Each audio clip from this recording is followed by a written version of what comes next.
The House will please come to order.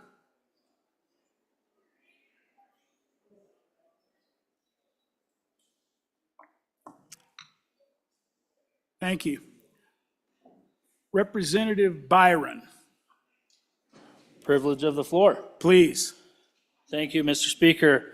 Body, it is my pleasure to introduce to you the 2023 University of Wyoming WWAMI class. And as I do this, body, I'd like them to stand up individually as I recognize them, and then I will tell you what their hometown is. So please feel free to support your constituents.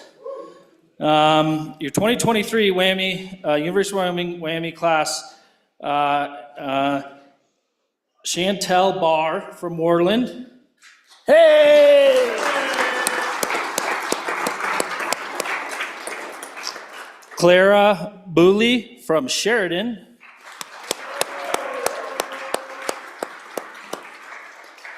Quentin Brooks, also from Sheridan. Brad Burns out of Story.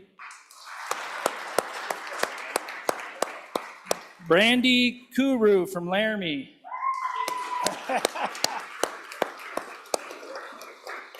Out of Grable, Annalise Fitzsimmons.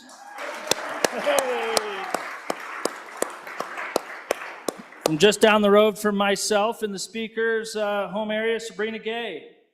Hey! Out of Casper, Dean He.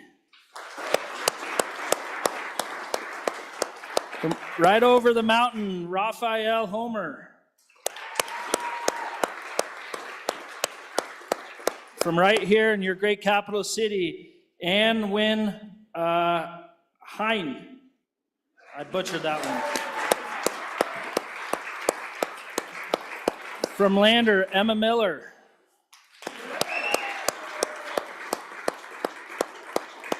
Out of Powell, Caden Moore.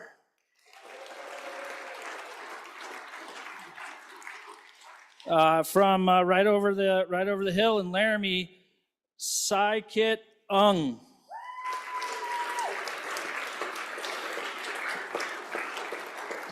Out of Cody, Aaron Nichols.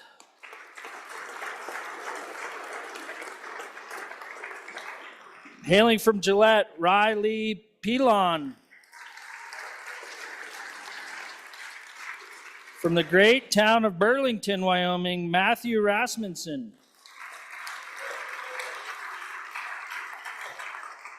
Out of Buffalo, Hiram Ruby. Stick with me, three more. Out of Casper, Tatina Smith. From Gillette, Victoria Toscanu.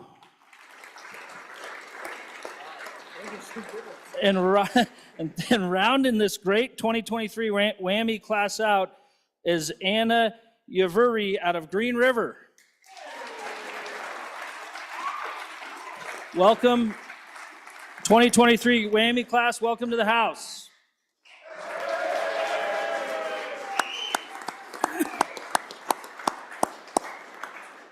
WWAMI students, welcome to the House, and we appreciate what you're doing now and what you'll do in the future for the state of Wyoming. Thank you.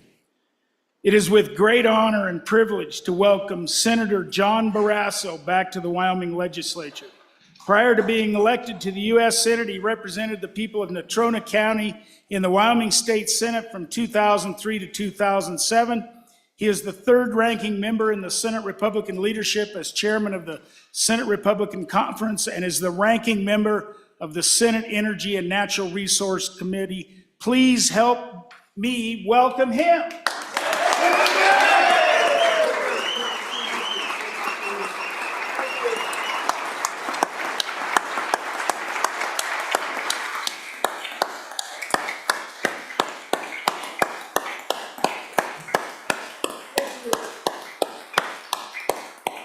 Well, thanks so very much. It's always great to be home at the Wyoming legislature. And first, I just want to thank you, so many of you who made the effort to get to Casper in a day of terrible weather, where the road was closed between Shoshone and Casper, to be there to celebrate the life of my wife, Bobby. As I used to always say, Bobby, they love you and they tolerate me. It was a remarkable celebration of life, but I was overwhelmed by the support of the legislature. Then so many of you came. We had a whole area that I say, when I heard that Ed Cooper was making a lot of calls to get people there, I said, I want to make sure the legislators are sitting with our family, because I feel the same way about the legislature as I do about my family. To the point when the Star Tribune said they were going to do a story on the services and they wanted a family photo. They had a whole front page story, wife, mother, leader, and friend. And the photo is the one, my favorite family photo, which is the day I got sworn into the Wyoming legislature in 2003. I mean, that's the way I think about our family and the legislature and this state. So just thank you, thanks so very much. It reminded me, there was a state senator, Chuck Townsend, who passed, and the services were in Newcastle, but I think the funeral home was from South Dakota. So they didn't know people, they didn't recognize so many of the Wyoming people from the funeral home.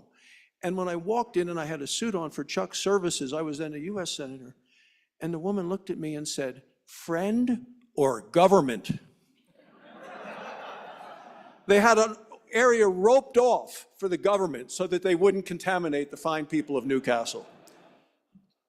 Well, I just wanted to thank you for what you continue to do for the people of Wyoming.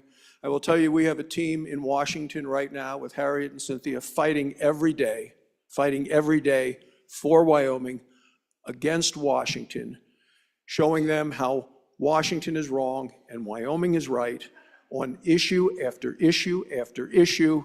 And rather than spend the rest of your time, I know you have a lot of time to put into other activities, when the president decides he wants to ban exports of liquefied natural gas, that hurts our state, it hurts our economy, it hurts our income as a state, our ability to do many things, it hurts our standing in the world. And yet he's doing it because a 25-year-old social influencer on TikTok told him it would help him with the youth vote.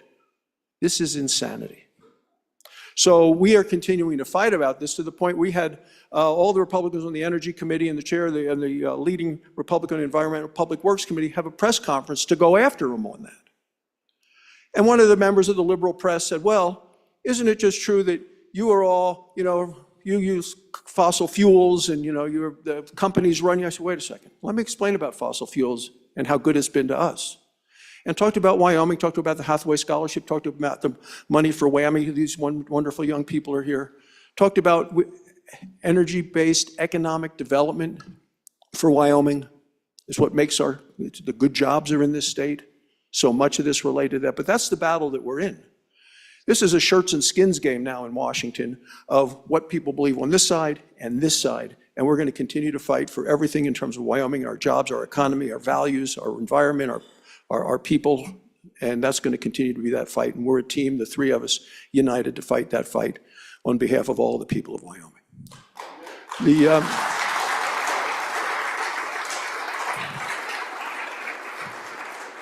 WWAMI students are here, and we just had a lunch, and they have a booklet of WWAMI physicians. These are people that have gone through the program. Now there are 20 a year. When I was in the legislature, we were like at 8, and then 10, and then 12. But it's all the resources that we have from energy that allowed us to have the Hathaway Scholarship, the WWAMI students, to the point that one of the young women at lunch said, Wyoming's been helping me all the way through with the scholarships, all the way through. She said, of course I want to come back to Wyoming. I mean, that's the idea about it. We want every one of them. That's one of the reasons I wanted to meet with them at lunch, to say, we want you here in Wyoming. We want you to continue to do what you're doing, learn really, really well, and then get back here. I met a young guy as a game and fish agent, and this was in Lovell at a community at the health fair up there. And he said, oh, my sister just graduated from the program in WWAMI. Well, what's she going to do? Oh, she's going to Brown University in Providence, Rhode Island, and she's going to be an orthopedic surgeon. So called her, congratulated her, and then called the chairman of the department at Brown University, who's a guy I did my internship with, and I said, Ed, you're going to have this young lady, and she's magnificent, and she's Amanda, and she's terrific. Oh, he said, oh, I interviewed, she's great. I said, you're going to make her the best orthopedic surgeon in the world, right? He said, absolutely. I said, then you're going to send her back to Wyoming, which is where she's from and where she belongs. That's what this program is about. making sure for the next generations, whether it was a Hathaway Scholarship or the WWAMI program, they continue to do that. It was a WWAMI student who graduated who first diagnosed Bobby. You know, I had some emergency surgery in the middle of the night on Sunday a couple of weeks ago, actually about a month ago. It was a WWAMI student who did it, a WWAMI graduate, kid born in Laramie, moved to Casper, went to grade school and high school there, University of Wyoming, WWAMI, through the WWAMI program, Stanford surgery, Harvard specialty, came to Wyoming, back home to Wyoming, practiced medicine, and he could do in 35 minutes with a laparoscope what would have taken a major operation anyplace else. That's what we want for the people of Wyoming. So,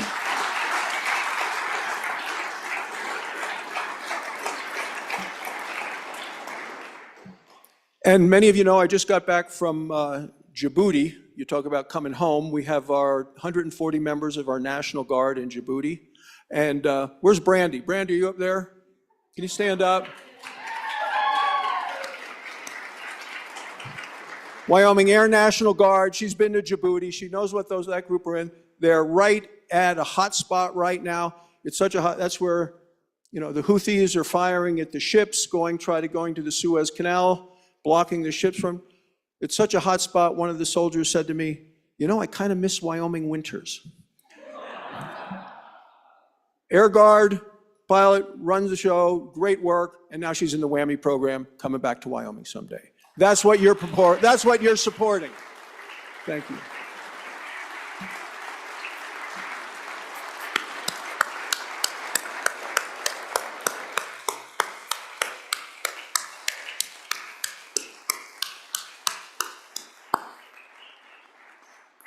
Well, it's always great to be home, and to me, home is the Wyoming legislature. Thanks so much for your hospitality, your friendship. Thanks for all you do for the people of Wyoming. God bless you. God bless Wyoming. God bless these United States of America. Thank you.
On behalf of the Wyoming legislature, we thank you for your service to Wyoming in the United States Senate.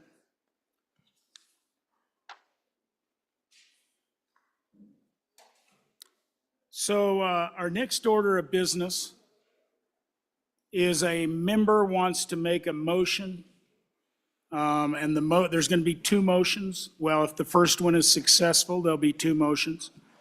And the first one is to pull a bill out of committee, the first motion. The second motion, if that is successful, will be to suspend the rules to bring the bill directly to committee of the whole. So remember, that's second reading debate rules. Each member can have two times. And remember, on this first rule, it takes 5 seconds. And that's House Rule 5-6 to recall a bill. And so Representative Singh, I'm going to turn it over to you. Thank you, Mr. Speaker. Pursuant to House Rule 5-6, I move that the House recall House Bill 42 from Committee Number 7. Following approval from that motion, it is my intention to then move that the House commit House Bill 42 to the Committee of the Whole. So the first motion is to recall the bill from corporations, and it was House Bill, which House Bill? And number 42. 42, going to Committee Number 7. And remember, we need 5 seconds for this. So Chief, pick up some seconds. And then Representative Singh, I'm going to allow you to debate first, and then you'll debate last, kind of like if you were running an amendment, and then we'll have debate in between. Point of order, Mr. Speaker. What's your point? I'd like to call a Rules Committee on this. I don't think a bill can just be recalled into the ether. I think we had this discussion last year that it actually has to be referred to another committee. If we're going to pull it out of a committee, it actually has to be referred to another committee, and I'd like to talk about that in rules, Mr. Speaker. Rules Committee to the front. I will say, I'll wait till we get to the Rules Committee. If Director Obrecht or Josh is out there, I'd like to have them in our Rules Committee.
All right, the House will come back to order.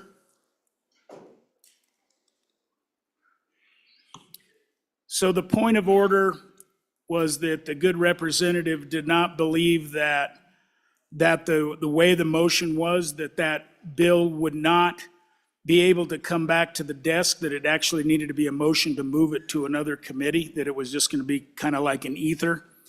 The Rules Committee ruled that no, that is in fact a motion that is doable, so the motion would be to bring it back to the desk. And so the Rules Committee overruled or provided guidance to me, and I'm gonna say that Representative Crego's point of order is out of order, and would ask him to withdraw his challenge. Thank you, Mr. Speaker. I withdraw the point of order, but I do request a point of clarification for the body so that they understand where that bill is setting, because everybody was not part of that conversation up there. I want the whole body to understand where the bill goes after the first motion. Please and thank you. You bet. So the bill right now, it had been tabled in, if I'm correct, it had been tabled in committee number 7. And it was sitting there in basically in limbo. I think it was tabled until the interim, if that's not, I believe is what I heard. And so that was where it was sitting. And when this motion occurs, it will come back to the desk, basically to the clerk's desk. So the bill will be in the possession of the clerk. And then ultimately, if there were not another motion, it would be available for other motions, there's very little I can do with it at that point. And so it would be sitting at the clerk's desk. So the first motion that we will debate is whether to pull it out of committee number 7. So Representative Singh, for your first time on that motion. Thank you, Mr. Speaker. House Bill 102, the prohibition of private funds for conducting elections, had passed unanimously in committee during the interim. It passed unanimously for an introductory vote here.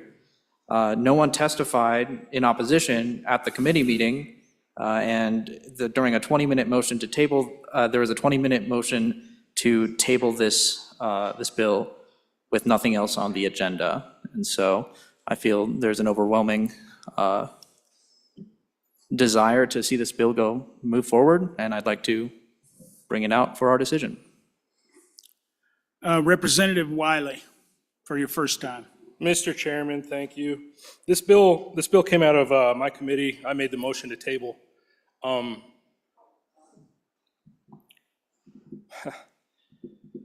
We work these bills in interim in all committees at the extent and the sacrifice of our time with our families and our special time that we get at home. And after all of this process, including all parties and departments involved, including our good top 5 that works in the building across the way over there. And then when being presented to committee, brings an amendment that would essentially change the bill after we had worked it with the inclusion of everyone during interim. And I thought that being brought up during committee would sour the mood on this floor even more, because the day before we had lost half the work that we did during the interim. And not just my committee either. We're not going to talk about those other bills. We're going to talk about this motion, this bill. Sorry, Mr. Speaker. But anyway, moving forward, I think we need to trust our committees. I made the motion to save the bill. I believe that bringing it out on this floor right now is illustrating what I was trying to avoid and trying to save said bill. And I encourage a no vote. Representative, where's Representative Western or Stiff? Come to the front. One of you two. And then Representative Alaman for your first time. Thank you, Mr. Speaker. I've heard over and over and over in this session so far, committee bills, we can't kill them. We've got to pass them because we worked on them. We spent time away from our families. We didn't pet our dog at night. So we cannot kill these committee bills. This looks like a bill that we should not kill, should not be tabled. It should come to this floor. Thank you. Representative Ward for your first time. Thank you, Mr. Chairman. I support this motion. The people of Wyoming want this bill. The people of Wyoming don't want a repeat of what happened in our nation in 2020 election. So please vote aye. Mr. Speaker, for your first time. Mr. Chairman, thank you. I'm on and against the motion. It went to the Committee of Origin. Committee of Origin spoke on the bill. I think that ought to be, I think the body should respect the committee. Representative Haraldson for your first time. Thank you, Mr. Chairman. So when a bill comes to us, a bill comes into a committee, technically that bill will have up to 10 times where you can amend it. That's the process. It's the process that we designed. That way we can take it into the House, we can amend through it, you can go to the Senate, you can amend, or whichever is the House of Origin. You know, the fact that an amendment was brought on this bill, that's a good thing. We should be looking for amendments. We should be looking for ways to make them better. The committee worked this the interim. We brought it out unanimously. You guys voted unanimously to introduce it, and then it kind of somehow found a detour. I believe this is an opportunity for us to bring it forward. I'm on that committee, and it definitely was not a unanimous vote to table this bill. There was definitely a lot of confusion around it and not quite sure why that went down that road. So I would ask that we could have this conversation about a bill in the interim that everyone was supporting. I believe we probably should support this and actually have a conversation on it outside of just a select group that went down that road. Representative Heiner for your first time. Thank you, Mr. Speaker. We all get discouraged sometimes during the course of our deliberations, especially when it doesn't go the way we feel like it should. But we shouldn't take that out on our voters. And our voters, our citizens, they would like to have, I believe we saw that with unanimous introduction, they would like to have some additional protections with the laws and statutes that we pass. So the last thing we want to do is hurt our citizens that we represent, sometimes because we get discouraged. And Mr. Speaker, I don't know if this is a recorded vote. If it's not, pursuant to Rule 12-4, I request the ayes and the noes. 2 seconds. Chief? It's a different motion. Pick them up just in case we need them. Seconds.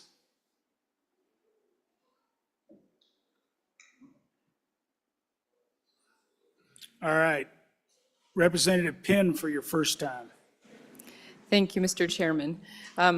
So I was watching the committee when this happened. I was sitting here at my desk and working and listening and watching, and when the bill was tabled, for a minute I thought, wait a second, what just happened? So I went back and I rewound it and played it again. And the reason that was given in the committee as to why this bill was tabled was because of the atmosphere and temperament on the floor. The reason wasn't that this bill needs more work, that we have a lot to do on this. The testimony on this bill was very favorable. There was hardly anyone even in the committee room. And so I was a bit taken aback as to the reason given for tabling this bill. And then an hour or two later, I started getting some messages from constituents who said, what just happened to that bill? Can that be a reason to table a bill?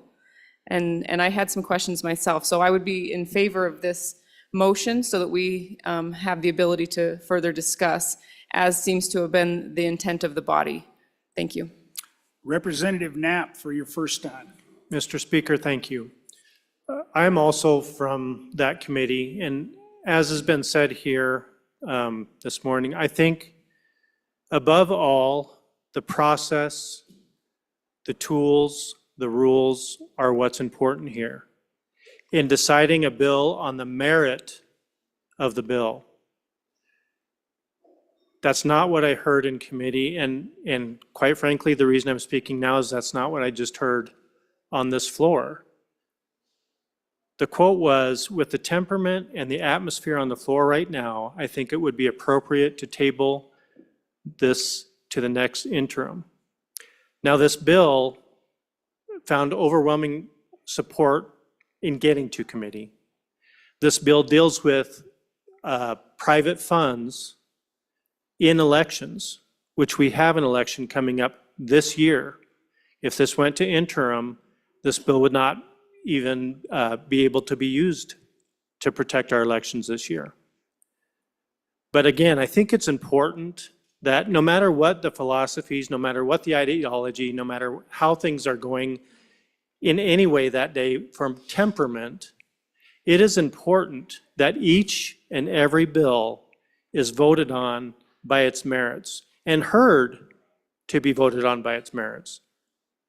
So I think this bill fits into that category. Representative Western for your first time. Thank you, Mr. Speaker. Well, I appreciate a lot of folks are frustrated. I like to think every one of us is, but I think ultimately what this motion is the question of, do we respect the process? Every single person in this room has talked about the process, respecting the process, working the process. Yet here we are doing something that does not adhere to process. It's hard when we say we want to respect the process, yet here we are doing motions that intentionally deviate from that. And I really think we have to ask ourselves that kind of question. To be clear, I voted for the bill in introduction. I agree with the bill. If this was third reading, I'd vote aye on the bill, but it's not. And so I think we really have to ask ourselves is, do we want the process only when it applies to other folks, but not to us or the bills we like? I think these are the questions that this motion presents. So on and against. Thank you. I will say this is a rule, so he is making a motion based upon a rule. It is something that can be done.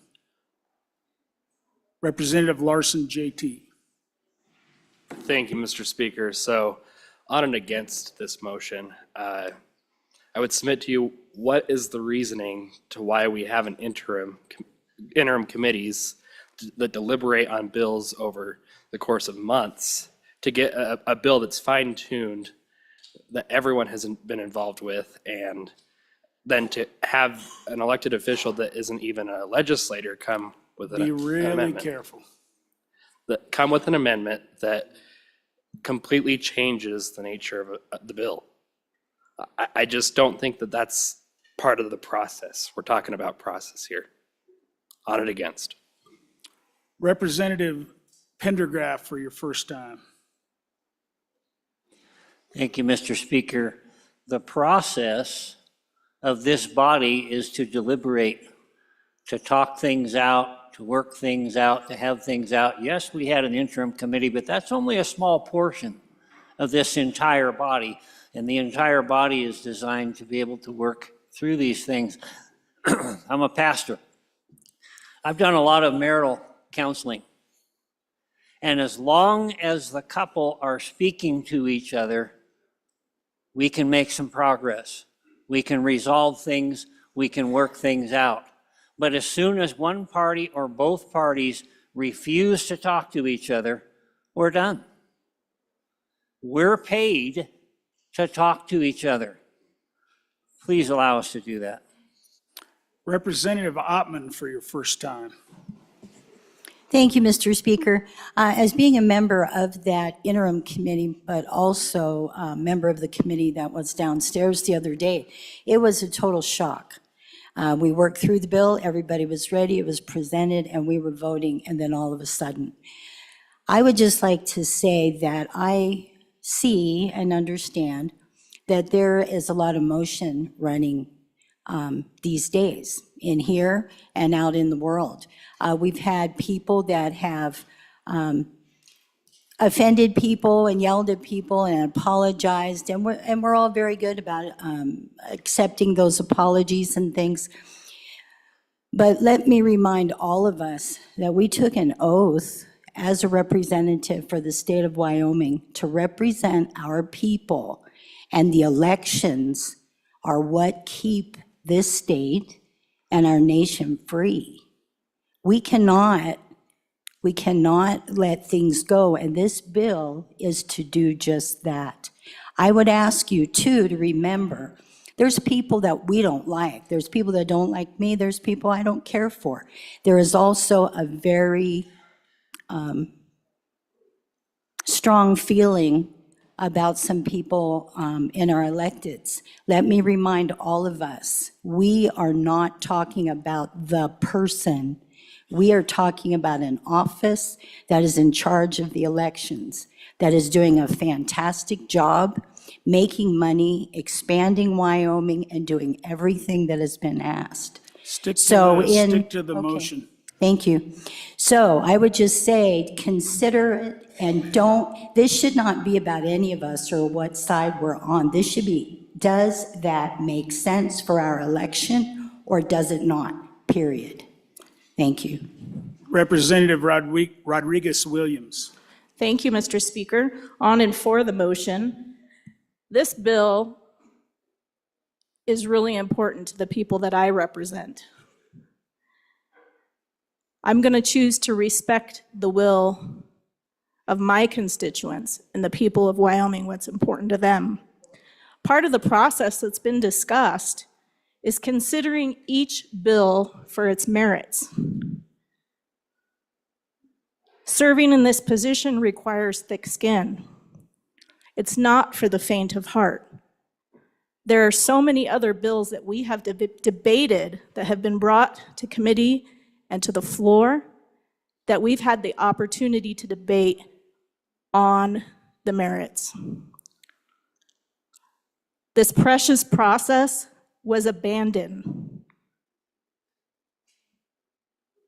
in committee. On and for the motion. Representative Yin for your first time. Mr. Speaker, and maybe just to start with a little bit of a point of order, and I would like What's your us to point? stick to the merits of the question and not the merits of the bill, because it's within Masons, we're not supposed to talk about the merits of the bill. On the question of whether we should take it back from committee, I think that was part of the process, what happened there, right? So sometimes bills get tabled. That is something that has happened in every single session that I have been here. That is just part of the process. What becomes a little different is when we decide that we didn't like what the committee did, right? So we could say that is part of the process of us as a body, that we didn't like what the committee did. But I think that to impugn what happened in the committee as not part of the process is incorrect. It was part of the process, just as the introduction votes are part of the process. The question is, if we want to do this where we withdraw from the committee and then have another motion where it gets referred to another committee, should we do that with a lot of other bills that have plenty of merit, right? I think that there are plenty of committee bills that I would love to see go to a committee, but I will not make that motion because I'm going to vote no on this motion, because I think that's a bad precedent where we start sending, as a body, committee bills to a bunch of different places that have, especially ones that have already been decided by the committee. So I would ask you to vote no on this. We have gone through the process. We have obeyed the process. Anyone who says that we haven't, I think I disagree with. And I don't want to see us start having motions where we start pulling all committee bills out of committees where we didn't like the decision and then sending them to other committees. So I'll vote no, and I ask you to as well. Thank you, Mr. Speaker. Representative Jennings for your first time. Thank you, Mr. Speaker. I somewhat agree with my colleague that just spoke. This process the motion is part of the process. And I believe it's put in place because a member believes that an error was made in another part of the process. And I would remind the body that this part of the process is merely part of the process to correct what is deemed as an error in an earlier process.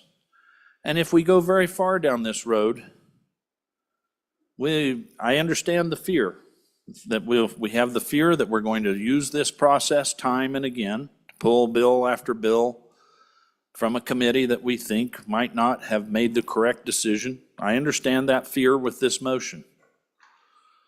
But then what we're also likely to do is turn around and refocus on the motion that brought us to this motion. And so as you're thinking about doing this, this part of the process is just a motion to try and correct what is deemed as an error in an earlier part of the process. I would not lay this one higher or more deemed to be detrimental to the process than perhaps the error that might have been or is considered to have been made that triggered this motion. So I would just say use some discretion here, take a breath, and this is part of the process. On and in favor. Chairman Olson. Thank you, Mr. Speaker. So as the chairman of this committee, my position is that I'm going to do what I did through the entire process, which is respect the process. So I'll be a no vote on this as well. A motion to table is very much part of the process, and it's already been said at this mic today, but it's very true that bills are tabled every session. They're tabled during the interim, they're tabled during the general session, they're tabled during the budget session. And I think it's a dangerous path to go down to open up the door to every time that a bill is tabled that we favor or that we disagree with on that tabling, that we bring it to the body. I think the proper way to deal with it would have been in the committee. And I repeatedly had a conversation with members of my committee that they could bring a motion to pull it off the table. And that motion never came. And so now here we are bringing this business to the entire body of to the entire floor. And I just think there was a much better way to handle it. But that motion didn't come.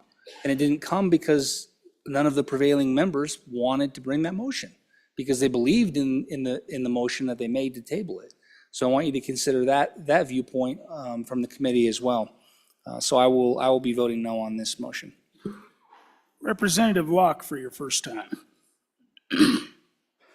Thank you, Mr. Speaker. And in an attempt to get away from the process, this is all the process. So let me just say, saying that we don't want to remove this, this is more of a, do we not want to have an important conversation on election integrity that probably should be held right here and get in preparation for an election year.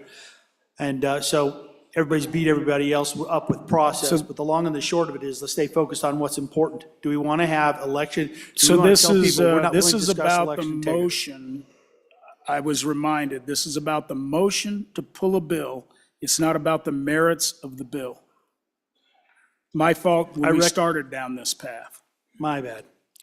I just want to say I'm in favor of this motion. We need to have these important conversations, and this is a very important one. Thank you. Anybody else for their first time? Representative Trujillo. Thank you, Mr. Speaker. As a freshman, going into my first year last year, I was taught and told about being a statesman and about the process and how we're to all get along here and work for the people of Wyoming. Now, this is part of the process. And had it been tabled on part of the process rather than emotion, I probably wouldn't support this, but I'm supporting this now because it wasn't tabled because of a process. It was tabled on emotion.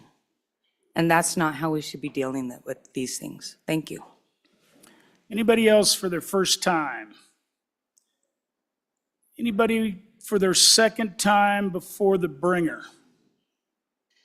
Representative Knapp for your second time. Mr. Speaker, thank you.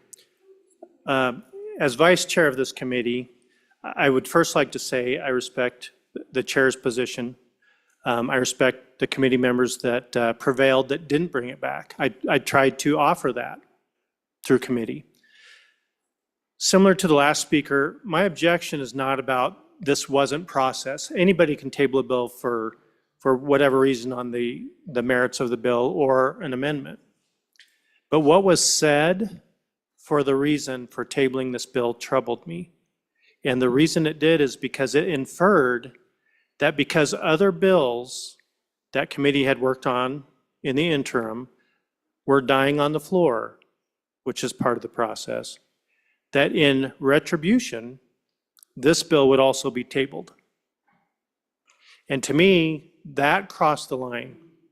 That crossed the line. So what I had planned to do was to actually have an inquiry about that to see if that was actually the reason. It rises to the level sometimes of log rolling or reverse log rolling. I decided not to do that. I decided to bring it to my chairman, bring it back to committee, try to find a prevailing member, try to get it back on the table. But I go back to this body needs to be very careful. Emotions can run high. I understand that. But to bring that emotion off the floor for defeated bills and bring it into committee and start tabling bills for that reason, I'm not inferring that. I'm not guessing that. That's what was stated on the record. And it was stated here again this morning, and Mr. Speaker rightfully shut that down and questioned that. But it was repeated again today. That because of this was the result. This is why I did this. So it's one thing to use process. I've seen every tool in the book here. Some of them I'm disappointed in, some of them I'm not, but they exist. I understand that. But when we get to the point of possibly crossing that line, I'd like us to think twice. And this is an opportunity. I tried to do it in committee, didn't get done, that's okay. But this is an opportunity to rein this back in, take a step back, and all of us say, do we care about the process? Do we care about protecting the process from emotion, from retribution, from even log rolling? If we do, and this is our opportunity to take that step back, that is why I will be voting yes on the first motion. Thank you. So Representative Knapp, and I know you kind of pulled back, but the term log rolling is a serious offense. And that's where you trade one vote for another. You can decide to vote against a bill or make a motion against a bill for any reason you want to. You're duly elected. Trading votes is unconstitutional. And so I would urge you to consider that thought when you challenge somebody for log rolling. Mr. Speaker, if I wanted to elevate it to that level, I would have filed an ethics complaint. However, I realize that, but you raised that issue, and I'm telling you to stop now or go file your complaint. Mr. Speaker? Nope, we're done. You are done on this issue. I just cautioned you on log rolling, on the term log rolling. If you don't like the way I'm treating you, bring it up to the body. That's a serious accusation. Mr. Speaker, may I speak? You may now. Okay. But one time, and that's it.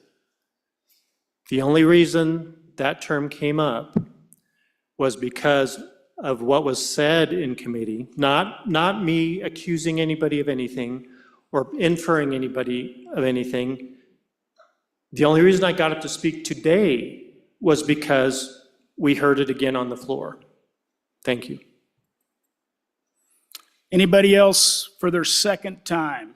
Representative Haraldson for your second time. Thank you, Mr. Chairman. Just obviously on and for.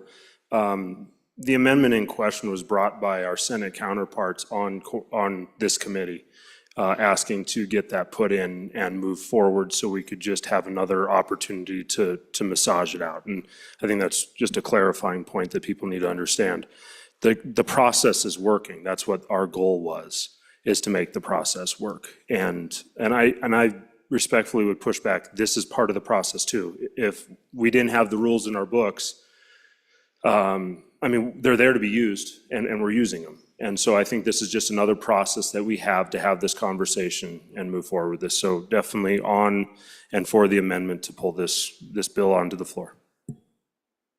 Anybody else for their second time? And I would agree this is part of the process. Anybody for their second time before the bringer? Representative Jennings for your second time. Thank you, Mr. Speaker. I was resident to get back up a second time. I think this is illustrating exactly what I was trying to say in my first time, that this motion is part of the process. I don't think it's intended to be against anybody's intention. It's just part of the process. It's one member believed that this should be looked at and so made this motion. And what I fear is that we're going to fall over into that if we're not very, very careful. We're going to fall into backing it up and saying, well, if we're only going to do this for intentions that we may or may not truly know, I would hate to see us start gumming up the process on the tabling side of this that brought this motion in the first place. Because I can easily see that we could easily head down that road real quick. And so I would urge you an aye vote on this. It's not a reflection on anyone's intention. It's part of the process. He feels like that there was an error in the committee's decision to table. I would hope that any of us could bring this motion. And it's in the rules for that very reason. And so I just would hate to see us devolve back into a place where we try and gum up the process on purpose. And I think emotion's running high enough to show that that's a real possibility. Aye on the motion. Representatives, anybody else for their second time? Representative Singh for your second time. Thank you, Mr. Speaker. To address some of the points that were brought up, if there were an amendment that were brought to the committee that was seen as defiling the original bill that had passed unanimously in the committee, then the responsibility of amending that bill would come back to the committee of the whole, to the body, to be able to amend that bill to make it the best bill it can be.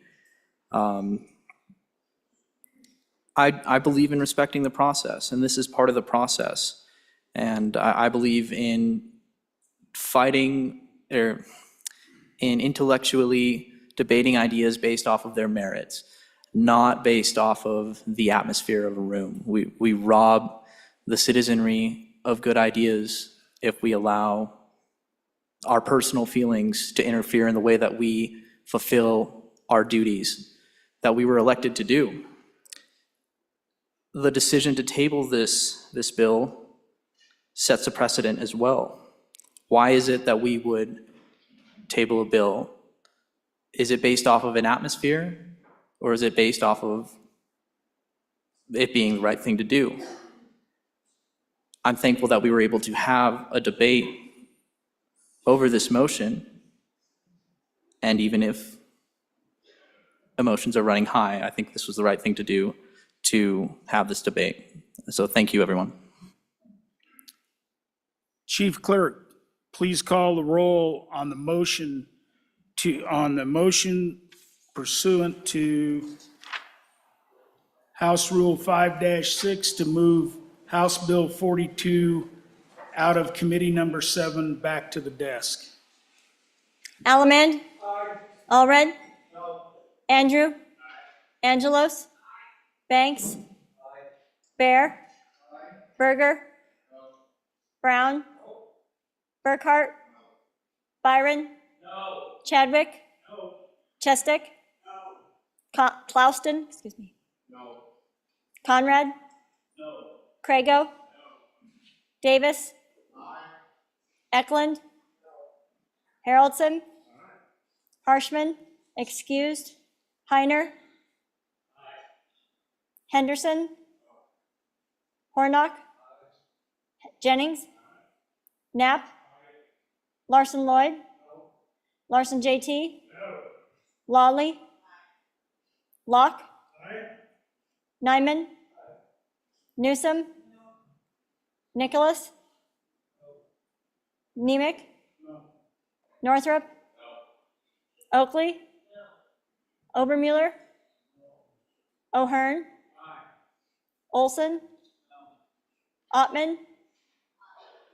Pendergraft? Penn? Provenza? Rodriguez Williams? Sherwood? Singh? Slagle? Smith? Stith? Storer? Strock? Stivar? Tarver? Trujillo? Walters? Ward? Washut? Western? Winter? Wiley? Yin? Zwaniter Dan? Zwaniter Dave? Speaker Summers? No. Are there any changes? Are there any changes? Closing vote. Vote closed. 28 aye, 33 no, 1 excused.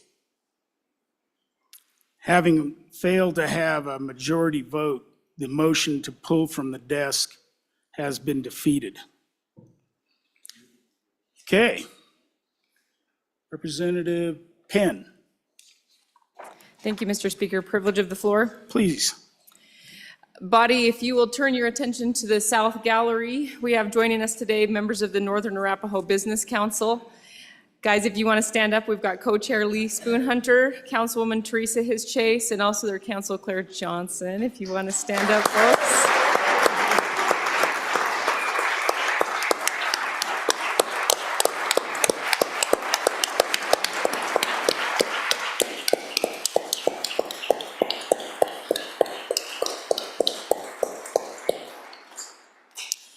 In my county, Fremont County, the Northern Arapahoe Business Council is one of the largest employers and a driving force of economic and cultural diversification. So in a spirit of government to government unity, again, let's give them a hand.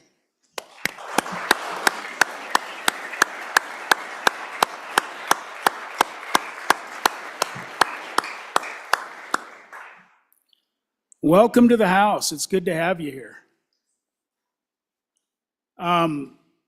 Okay, next, got to get my sheet.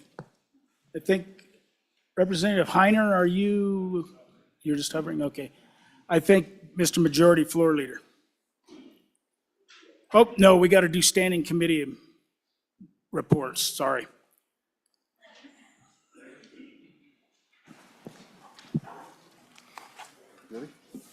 Standing committee reports. House Bill 12, sponsored by Agriculture, Wyoming Dairy Marketing Act repeal. An act relating to agriculture. Mr. Speaker, your committee number 5, Agriculture, State and Public Lands and Water Resources, to whom is referred House Bill 12, Wyoming Dairy Marketing Act repeal, respectfully report, same back to the House with the recommendation that it do pass. Ayes, Representatives Alleman, Allred, Banks, Conrad, Crago, Davis, Eklund, Slagle, Winter. Representative Eklund, Chairman. House Bill 13, sponsored by Agriculture. Flow-through pools exemption, an act relating to public health and safety. Mr. Speaker, your committee number 5, Agriculture, State and Public Lands and Water Resources, to whom is referred House Bill 13, flow-through pools exemption. Respectfully report, same back to the House with the recommendation that it do pass. Ayes, Representatives Alleman, Allred, Banks, Conrad, Crago, Davis, Eklund, Slagle, Winter. Representative Eklund, Chairman. House Bill 29, sponsored by Judiciary, Cold Case Database and Investigations, an act relating to the Attorney General. Mr. Speaker, your committee number 2, Appropriations, to whom is referred House Bill 29, Cold Case Database and Investigations, respectfully report, same back to the House with the recommendation that it do pass. Ayes, Representatives Henderson, Larson, Nicholas, Sherwood, Stith, Walters, Swanitzer. Representative Nicholas, Chairman. House Bill 43, sponsored by Select Federal Natural Resource Management. State Forestry Good Neighbor Positions, an act relating to state lands.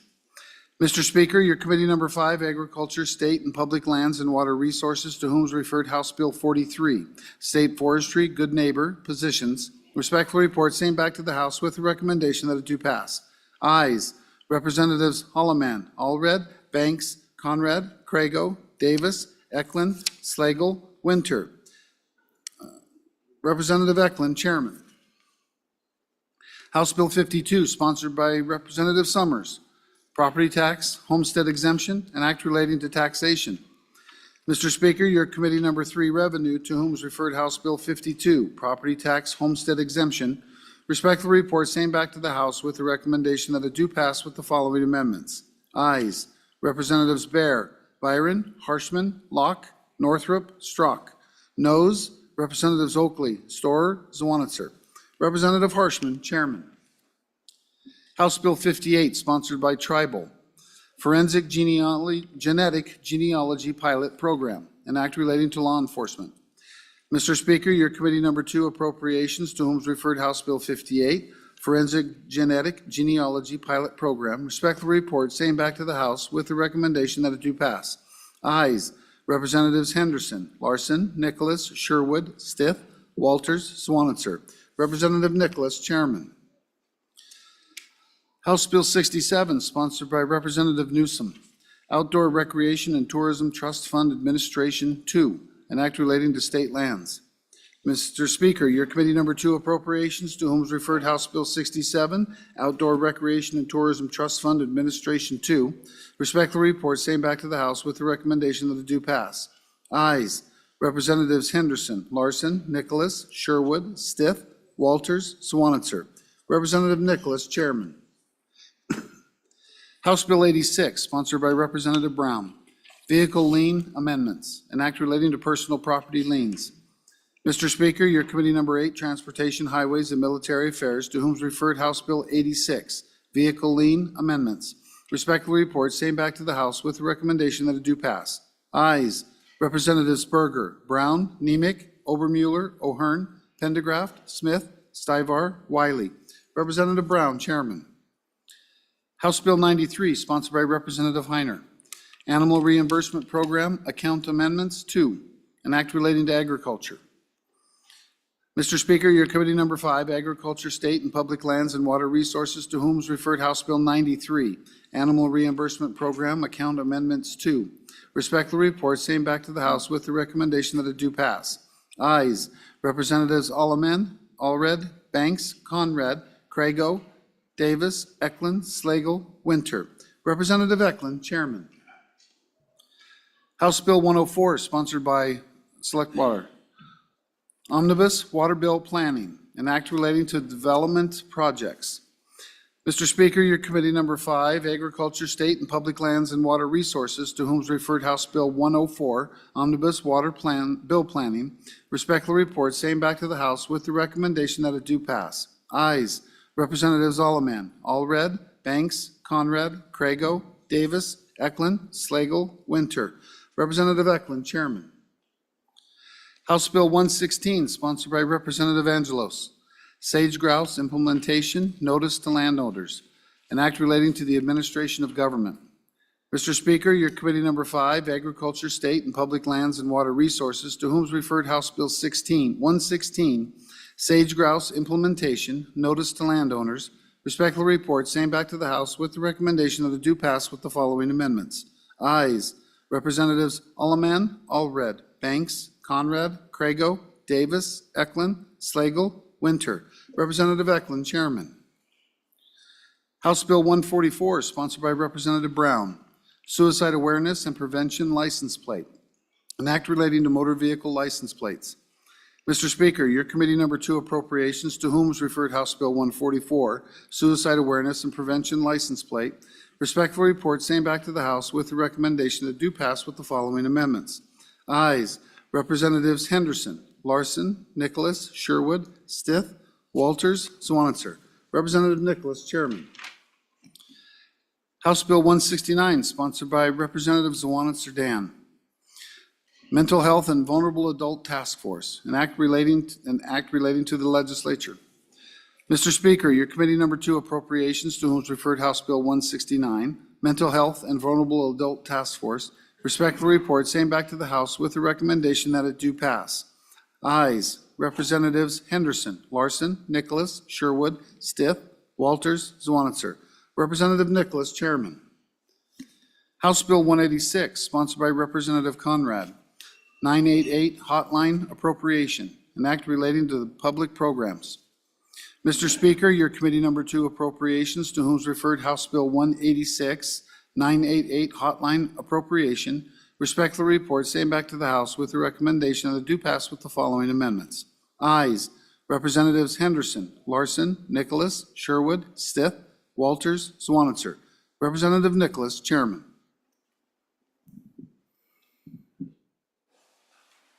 All right, Mr. Majority Floor Leader. Oh, just a second. I do have these re-referrals. I just as well knock these out. So Chairman Eklund, I think you've got several of them, so let's start with you.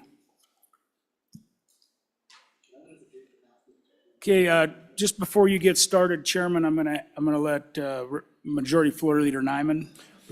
Thank you, Mr. Speaker. Just for everybody's edification, I'm changing the general file. The first bill up is going to be House Bill 3, then House Bill 4, and then House Bill 45.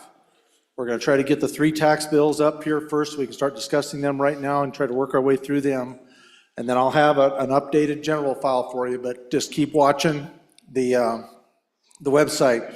I'll bring you up to speed. But just for everybody's knowledge, House Bill 3, then House Bill 4, and then House Bill 45 will be up first. So disregard what you see right now, and then I'll have it updated immediately. Thank you, folks.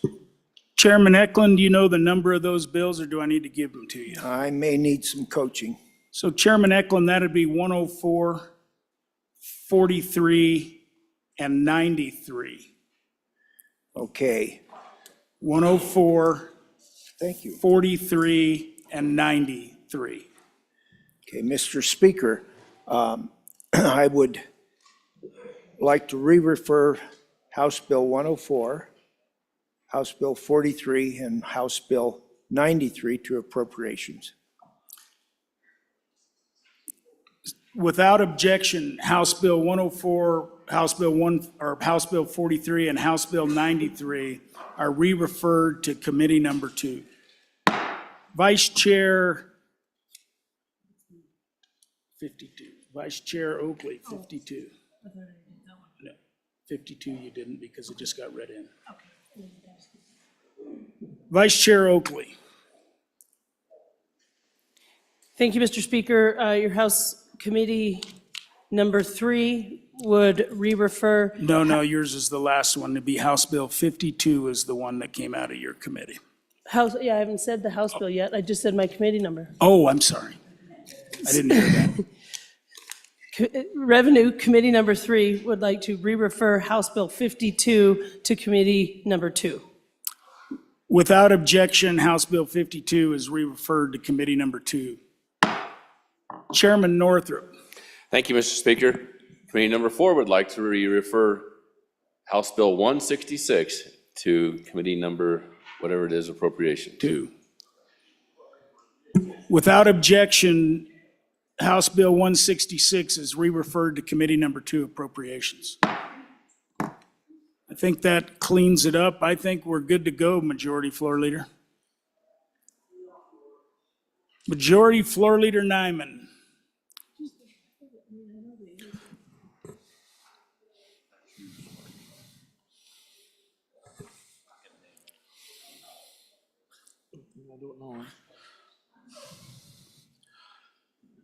Majority Floor Leader Nyman.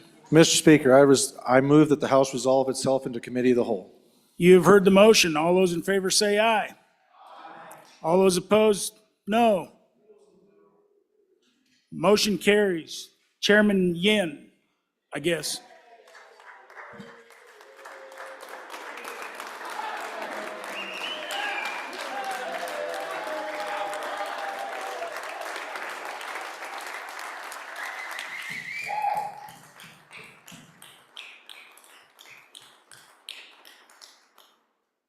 The Committee of the Whole will come to order. It does seem like members have some food in them, which is great. Also, with the late night that we had, I think this is going to be the most exciting part of our session, the property tax discussions. So, members, I believe that the first bill for our consideration is what the majority floor leader said. I believe it was House Bill 3. Thank you. The reading clerk will read the bill. House Bill 3, sponsored by Revenue, property tax exemption for long-term homeowners, an act relating to taxation. Mr. Speaker, your committee number 3, Revenue, to whom is referred House Bill 3, property tax exemption for long-term homeowners, respectfully report same back to the House with the recommendation that it do pass with the following amendments. Ayes, Representatives Bear, Byron, Harshman, Locke, Northrup, Oakley, Storer, Strzok, Swonitzer. Representative Harshman, Chairman. You've heard the reading of the bill. What is your pleasure, Vice Chairman Oakley? Thank you, Mr. Chairman. I move that when the committee of the whole rises to report, it do so with the recommendation that House Bill number 3 do pass. Vice Chair, would you like to also move the standing committee amendment? I was thinking there wasn't one. Yes, Your Honor. Your Honor. That's gonna happen a lot. Your Honor Yin, that's gonna happen a lot. I apologize, Mr. Chairman. I further recommend, I further move the adoption of the standing committee amendment. I apologize, these were not in order, and I did not know I was doing this right now. Please, no worries. You know, we have the rest of the day. Just take a breath and get started.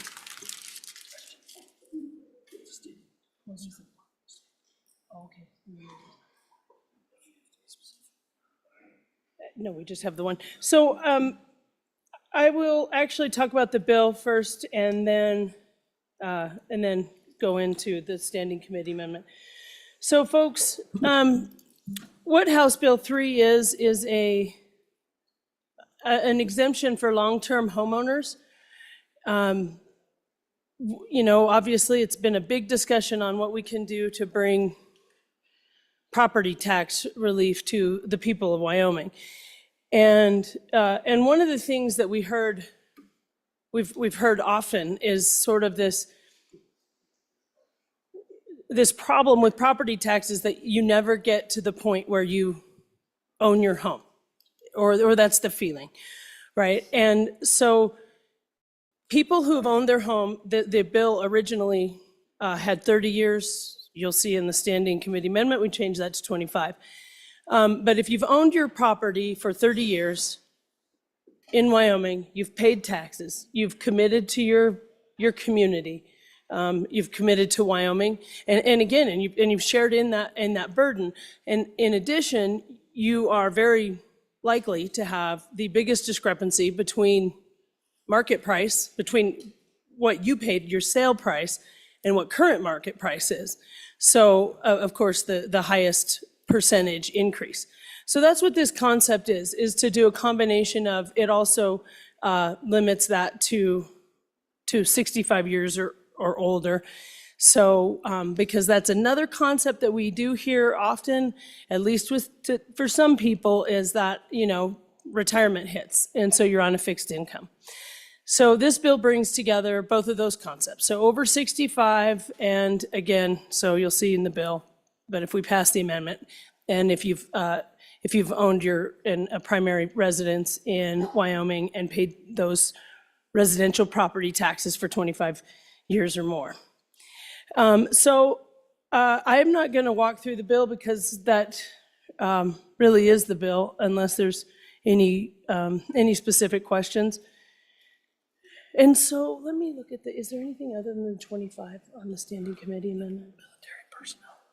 Oh, that's right. And then, so now I'm going to go to the standing committee amendment and ask for your vote on that.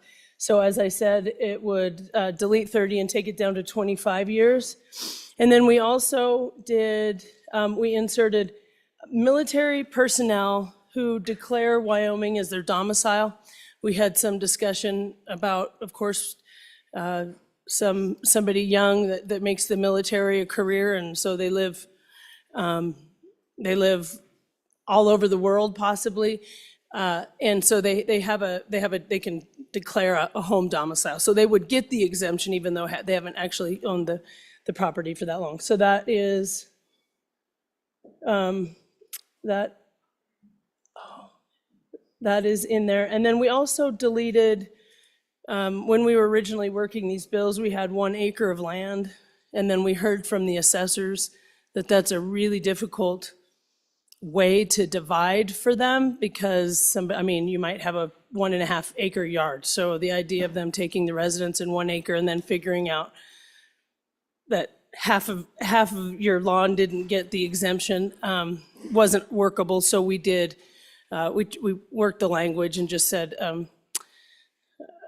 associated residential land. So with that, yeah, I'm gonna leave it. So, Mr. Chairman, I would ask for the vote on the Standing Committee amendment. You've heard the motion on Standing Committee Amendment number 1. Are you ready for the question? Question on Standing Committee Amendment number 1. All those in favor say aye. Aye. All opposed, no. No. Standing Committee Amendment number 1 has been adopted. We're back on the bill. Vice Chairman Oakley. Thank you, Mr. Chairman. And basically, that explains the bill. So with that, I will stand for questions. Any discussion on House Bill 3? Chairman Eklund.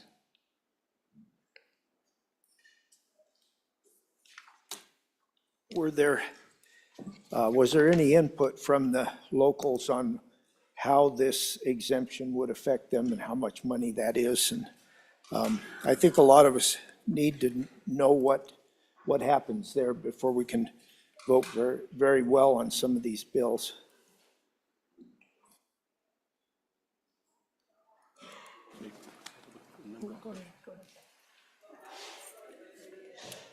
Vice Chair Larson. Thank you, Mr. Chairman. I've been curious why on page 3, when it talks about this person who owns or occupies primary residence owned by a corporation formed for the purpose of farming or ranching, but doesn't, and the same thing on starting on line 7, who occupies a partnership primarily formed for the purpose of farming or ranching, but it doesn't include any other LLCs or partnerships or corporation. For example, my community, I know there's a jewelry store where the owner lives upstairs and the property is owned by, it's an LLC, but they wouldn't qualify under this as I read that now. I may be reading it wrong. So if you could correct me and understand why agricultural property was specified and just help me in case I'm reading that wrong. Representative Pendergraft. Thank you, Mr. Speaker. Just very quick question. I very much appreciate the 25-year standard. The one thing that I might question is, are we maybe picking winners and losers by saying you have to be a certain age in order to collect this? I mean, to me, if you paid for 25 or 30 or whatever the number ends up, when you paid for that many years, you paid for that many years. I would think that would be sufficient qualification. I just was curious what the reason was for setting it 65. Thank you. Chairman Olson. Thank you, Mr. Chairman. I just wanted to address the concerns of the good Vice Chairman of Appropriations. In the amendment, let me back up. I can't speak to the farming and ranching as to why that's made its way into the bill because I don't serve on the Revenue Committee. But what I can speak to is that in the amendment on page 4, line 13, the committee brings in the language by a limited liability company. And so if you own the property, this is in line with the trust. So if you own property in a trust and it's for your benefit, then you still qualify as the owner even though it's in a trust. And if you own a limited liability company, and it's in a limited liability company, no matter what the purpose of the limited liability company is, this amendment would cover that in terms of it being considered an owner still, owner occupied. So, hope that Chairman makes sense. Wash. I think my question has to deal with that language that says any property and how we're defining that. Does that mean that if someone has lived in one residence for 10 or 15 years and then downsizes to a smaller residence for the next 10 or 15 years, is that, the two properties combined get counted in as any residence? Or is it a situation that you have to be in any one residence for the entire 25 years? Just clarification. Representative Larson, JT. Thank you, Mr. Chairman. My question kind of goes along the same lines as the previous speaker. I'm afraid that if it locks them into one home for the 25 years, there's an incentive to stay in that home and not move out once you've reached a point in your life where you have enough money to move out.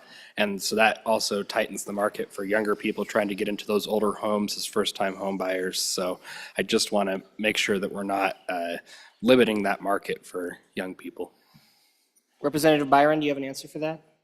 Thank you, Chairman. To speak to those previous two questions, page 2, lines, subsection A, line 8 right in there.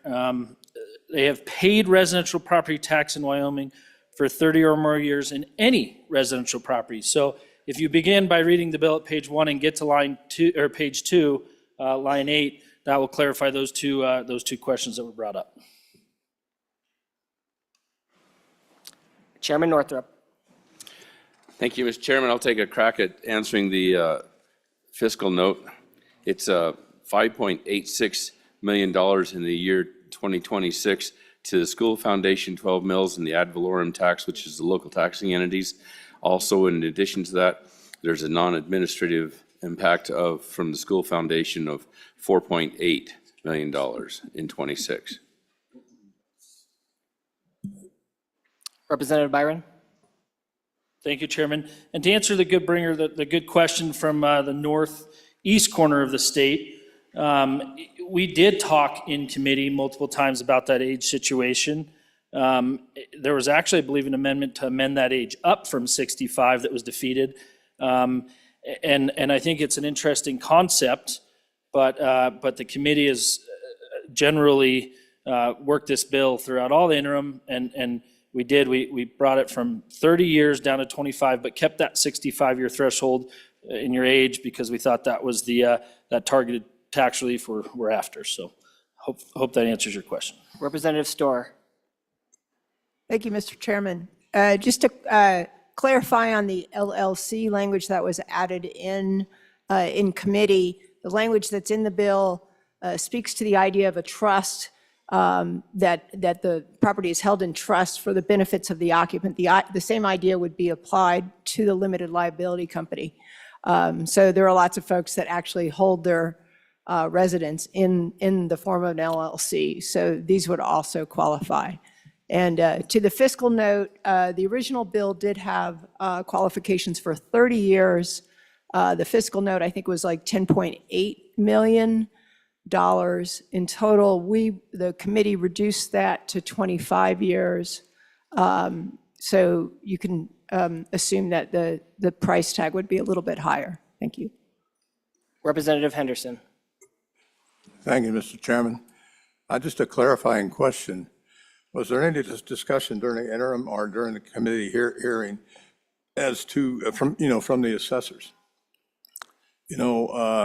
I met with our assessor here in Laramie County, and he said he's going to need about 6 to 8 more people. And I'm wondering how that shakes out across the state.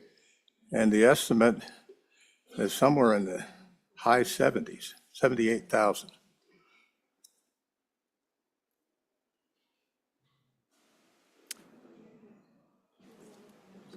Vice Chair Oakley. Thank you, Mr. Chairman. So yes, and obviously we've worked a lot of different property tax reform bills. The assessors and the county commissioners and some other groups have been there for all of those conversations. The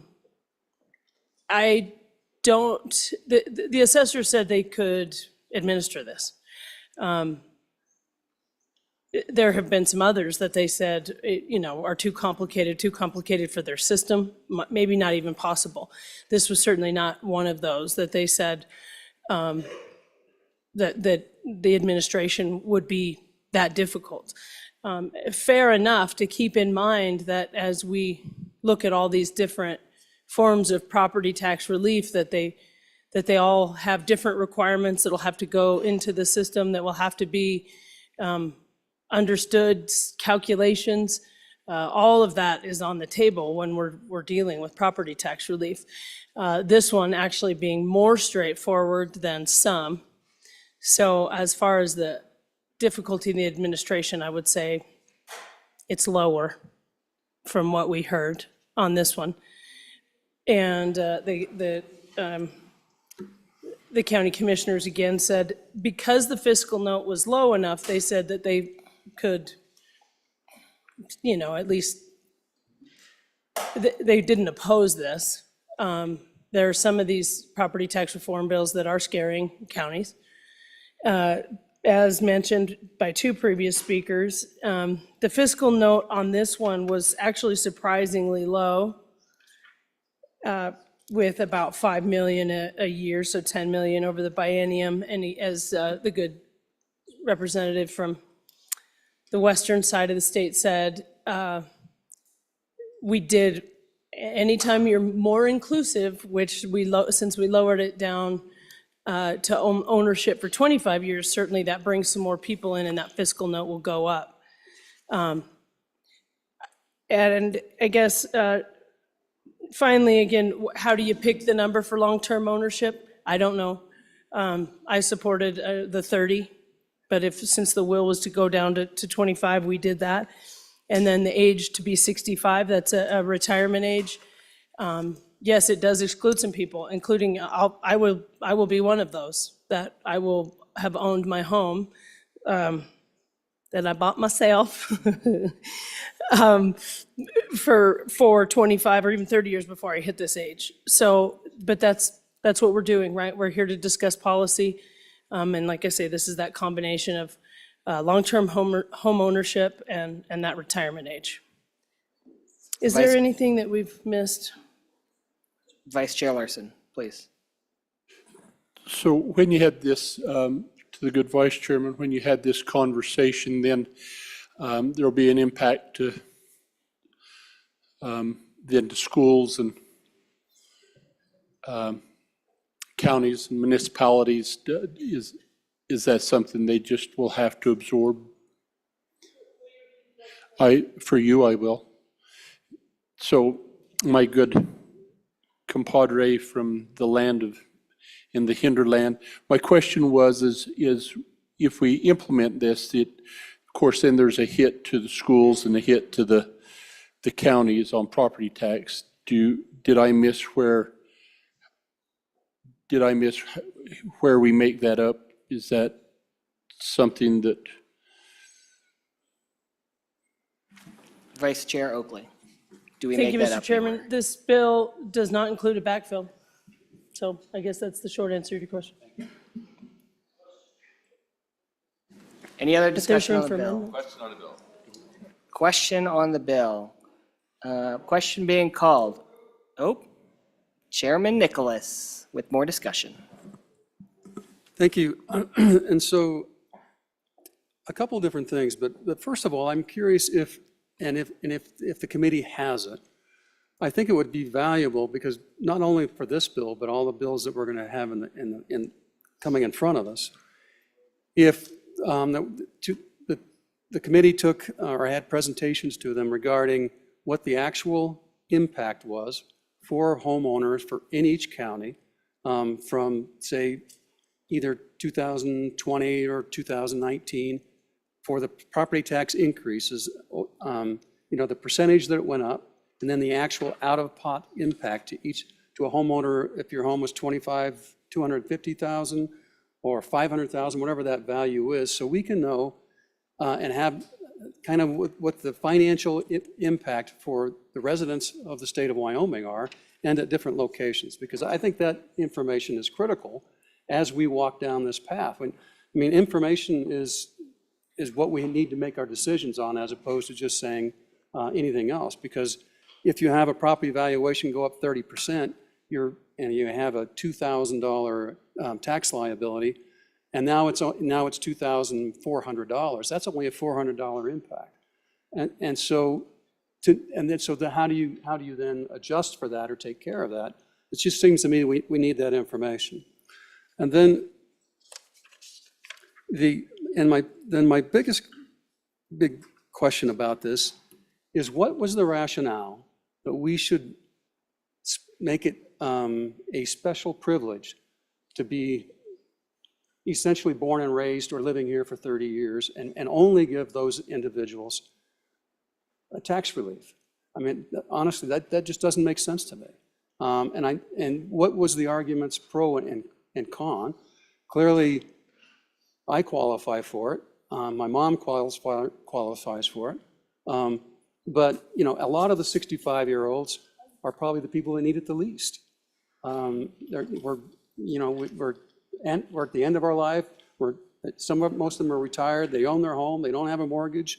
And so I just don't understand the concept of making that a special class. Chairman Zwanitz, sir. Thank you. I will try to address most of those questions. I mean, it's no different than the reason we give pioneer fishing licenses. We give in-state tuition. We give in-state hunting rights for much cheaper prices if you're a hunter and you live in this state. Because we found that if you contribute to this state, and you've contributed to this state for 25 years and helped pay for the education system, helped build our economies, put in the work, then you deserve a little bit of tax relief. You've invested in us. We can, invest in you and help alleviate or mitigate some of the burden that many of our elderly are facing who have been in their homes. And it really does tie into, and as we talked about earlier, you don't have to be in the same home, but many of the people in this category have been in the same home. They bought it in their 20s, 30s, 40s. They're 80, 90 now, and they just, they plan for retirement. Everybody's living longer. Perhaps they did not make the best financial decisions 20, 25 years ago or 50 years ago, but there's really no way to account for that and make it up short of winning the lottery. And so the reason we have brought this bill is because we heard overwhelmingly from people who contacted the committee, who have sent us letters in the mail, that they've been a 30, 40, 50-year Wyoming resident, they've been in their home that long, they could afford some relief. Much differently than the people who live somewhere else in different economies, who sold their property there to buy a much more expensive, say, property or equal property here, which escalated the taxation values and the assessments around them. And so we heard that as the inverse throughout the interim, as we have people continuing to move here, which is great. Although I would say if you've looked at the census and the data projections, as I said in committee, the next 20 years, we grow by 50,000 people. They're all over 60. Our demographics stay the same, besides the number of people over 60, which is going to have significant impacts on our economy. That being said, we don't want to give all of the people who are moving here, who buy a residence, to retire in, that same tax break as people who've been contributing to Wyoming at that economic level, at a lower level before, migration has allowed all sorts of weird economic changes to happen. So that's the second answer is yes, we can provide some of those charts. As the good Vice Chairman said, lots of bills, lots of ideas, all interim long, lots of projections. So we can try in the next 24 hours to talk to our department and our assessors and get maybe the right information on these three bills that could give the body some better information on how to make good choices. Vice Chair Oakley, any more to add? Yeah. Please. Thank you, Mr. Chairman. The good representative just did a nice job of explaining the rationale. I've hit on it too. I think it's fairly understood by this body as far as the concept. One of the concepts that we hear over and over with property tax is, at what point do I own my home and the government isn't going to be able to tax me out of it? And this is targeted for those people who have owned their homes in Wyoming long-term. And again, so they've seen the biggest increase in this value that their home is said that it's worth, but they're not selling it, they're not getting that money, while they're having the increase from the people who are moving in, and we're seeing that market spike, which is what's driving the property tax hikes. So these are the people who've committed long-term, but clearly they're not committing, they're not, what am I trying to say? They're not causing the issue. We hear a lot about, the East Side ladies or the older people. They're not a part of this market flux, but they're certainly the ones that take the brunt of it. So without saying, I guess, to the good representative from here in this county, you might not like the policy, but I think we can understand where it comes from. And as far as talking about county by county, we can certainly work on county by county information, for the good representative.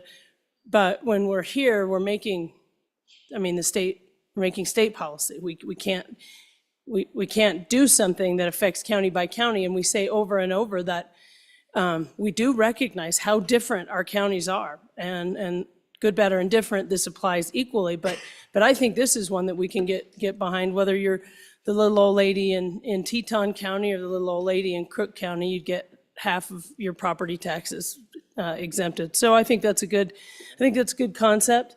Are you the little old lady? And would ask for your favorable support. Chairman Nicholas. Thank you. Also, I'd like a clarification. I'm looking at the fiscal note. Number one, it's for 30 years, and so we need the new numbers for 25 years, because my guess is that's going to increase it significantly. But also, if you read the last paragraph, it says it impacts the residential property taxes by 10.6 million in tax year 25, 6.7 million for 26. I don't understand why it dips, but those two numbers add up to 17 million, and yet when you go look at the administrative impacts in the graphs up above, it only has it at 4.8 total and 4.9 total. So those two numbers don't jive for me. So I'd like to, if I could, get an explanation of that. And then just speaking on it against the bill, if you want to target the people that are benefiting or that are the old grandmas and grandpas who have their own home and need tax relief, but can't afford to pay additional property tax even though their property has gone up in value, that's not what this bill does. All this does is benefit Wyomingites that have been long-term residents. Because the numbers that we really should be looking at, what I'd like to know on these numbers is, obviously, the more valuable your property, the larger your tax cut. So that, I'm wondering, 70 or 80% of the total amount of this could come from one county, because the larger the higher the valuation of your property, the bigger your benefit. And so to me, we have to have the understanding of who's really benefiting and how much in terms of the value of the house to determine whether or not this is a fair tax reduction for those individuals, and who can, because we're clearly not targeting the people that can't afford it by doing this, because the primary beneficiaries are going to be the well-to-do and the high property value individuals, as I understand this. Representative Provenza, Minority Whip. Thank you, Mr. Chairman. I'm wondering if the committee discussed means tests or trying to associate people that need property tax relief in their discussions. My understanding is that a third of our property taxes come from our county in the very far northwest, and I don't know that we need to necessarily be helping out billionaires that own homes in Teton County. So I'm just curious if that was part of the discussion, if you have numbers on what that looks like, so that we can try to target folks that need the relief, not just maybe some of the folks that really don't need it. Representative Obermueller. Thank you, Mr. Chairman. I'd just like to kind of pile on with the good chairman of appropriations on this issue. I fit into this category, obviously, that I would gain from this. But when you look at a lot of people in my generation, we do have paid off homes. We do have passive income. Life is easier than it was when I had a family full of kids, and the real ones that I would target are my own kids, not me. So a bill like this without a means test, I just wouldn't be able to support. Thank you. Representative Byron. Thank you, Chairman. To the good Chairman of Appropriations, I would push back a little bit. We also have people that have needs in that county in the Northwest. They have great needs, just like your neighbors.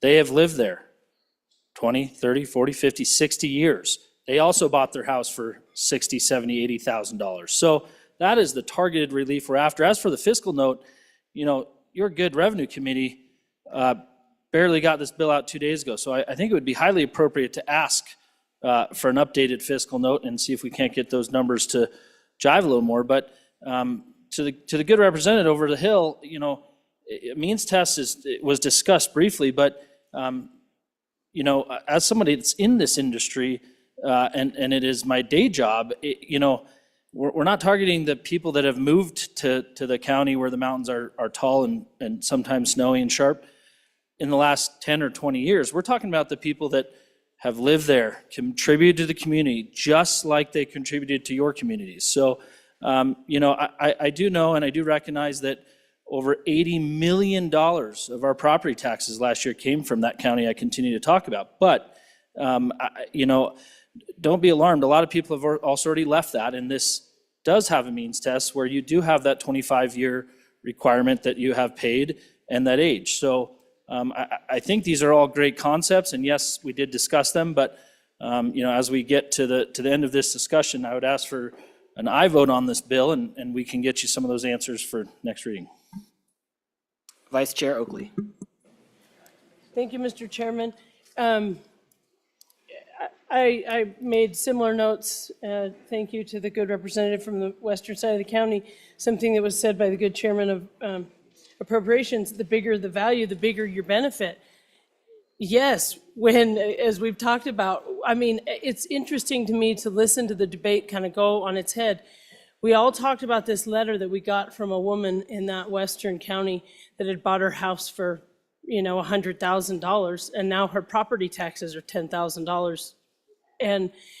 And so that's specifically what we're looking at, is that when your house value, that you didn't pay it and you can't get that money from it, but it's gotten the tax bill and because of the assessment saying that the fair market value is well over $1 million. That's specifically what we were looking at here and finding those. And again, over and over, it was used that elderly people needed this, and then the minute you do something, everybody says we need to get it to young people.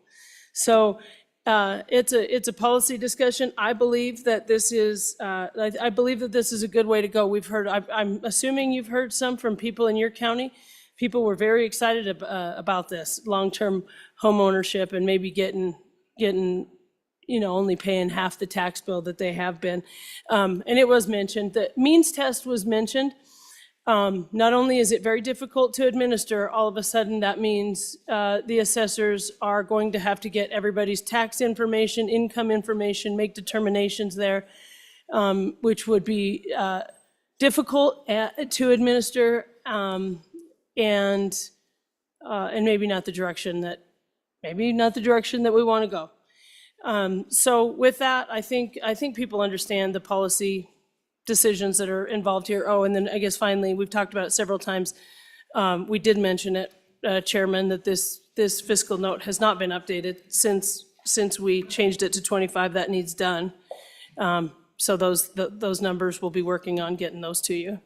So any further questions? Representative Crago. Thank you, Mr. Chairman. I just want to ask for an aye vote on the bill. I think we're going to see several different ideas as we move forward through the next couple hours. And I think it would be good for the body to see the same thing that Revenue Committee saw as we move forward. Don't rule anything out yet. Let's keep them all going forward and talk about them as we go. And we can start weeding them out later or maybe not, but let's hear all the ideas before we make our decisions. Chairman Northrup. Thank you, Mr. Chairman.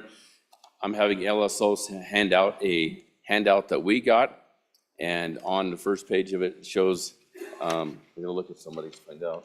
Okay, shows the property tax amounts, and that's by county, and that's median. And then on the next page is the income amounts and what like 125, 135, 145, et cetera are. And also another one that's coming out, as I was sitting in committee, I was taking notes on what each property tax bill did, and it's just a quick summation of what that is. That one will be coming. Thank you.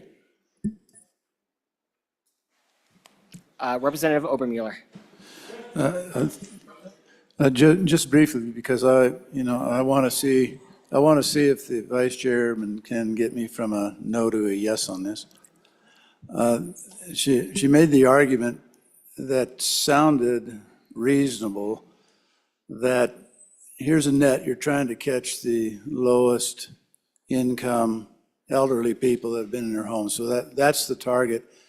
And in order to catch that target, you need to throw a wide net that catches people like me, even though we don't need it.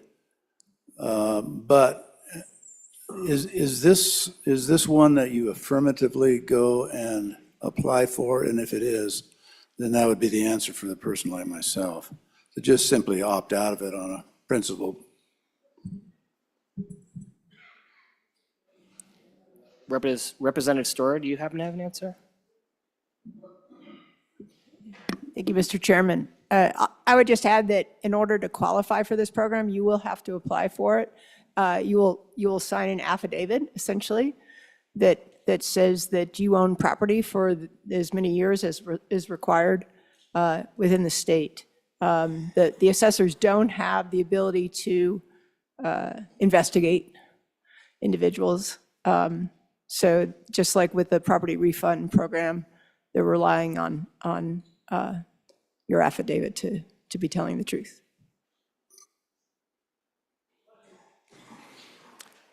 Question being called on House Bill number 3. Is there any other discussion left? Nope. Question being called. All those in favor of Representative Oakley's motion that when the Committee of the Whole rises to report, it do so with a recommendation that House Bill number 3 do pass. All those in favor say aye. Aye. Opposed, no. House Bill 3 has passed the Committee of the Whole. Before we move to the next bill, I'm going to take a little privilege of myself and just say that I don't think I've seen this many Teton County folks in the gallery compared to non-Teton County folks, and it's rare that Teton County folks come all the way down to Cheyenne, and I do appreciate all of their work. I know we have my assessor, Melissa Schinkel, and she's been at every single Revenue Committee meeting, so I'm sure this is why she's here with the other assessors to monitor our work on the property tax bills. We also have members of my school board. So we have Bill Scarlett, we have Kate Mead, and then we have the superintendent, Gillian Chapman, as well as our Teton County School District employee, Charlotte Reynolds. And I also see Michael Kudar up there, who is also, oh, no, he's just waving his hand, but he is also from Teton County. So I just want to say welcome to all those folks.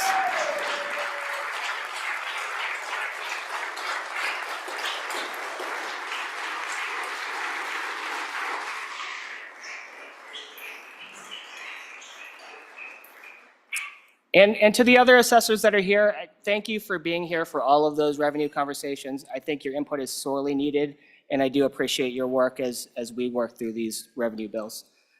So for the next bill for our consideration is House Bill number 4. The reading clerk will read the bill. House Bill 4, sponsored by Revenue, Property Tax Refund Program, an act relating to property tax. Mr. Speaker, your committee number 3, Revenue, to whom was referred House Bill 4, Property Tax Refund Program, respectfully report same back to the House with the recommendation that it do pass with the following amendments. Ayes. Representatives Bear, Byron, Harshman, Locke, Northrup, Oakley, Storer, Strzok, Zwanitzer. Representative Harshman, Chairman. You've heard the reading of the bill. What is your pleasure? Vice Chair Oakley. Thank you, Mr. Chairman.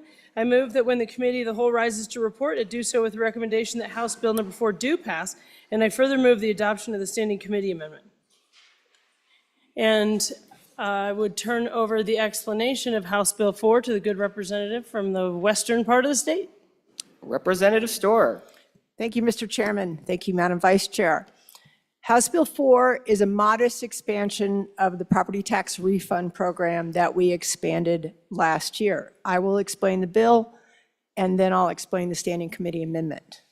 House Bill 4 addresses the current income qualifications for the refund program. Right now, if your household income is 125% or less of your county median income, you qualify for the program. But if your household income is $1 more than that, you don't. So this bill amends the qualifications to provide reduced refunds at somewhat higher income levels, eliminating the cliff. The standing committee amendment simplified the number of tiers, income tiers, from 5 to 2. Thus, now if your income is 145% or less of the applicable median income, your refund will be 65% of the maximum refund. And if your income is 165% or less of the applicable median income, your refund will be 25%. We eliminated 175%.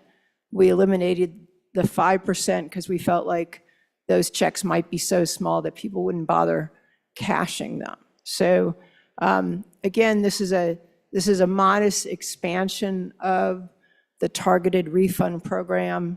The fiscal note on it is about 1.5 a year. That's on top of the 8 million, 8 plus 8.5-ish, I think, was what we spent in the last year on the property refund program.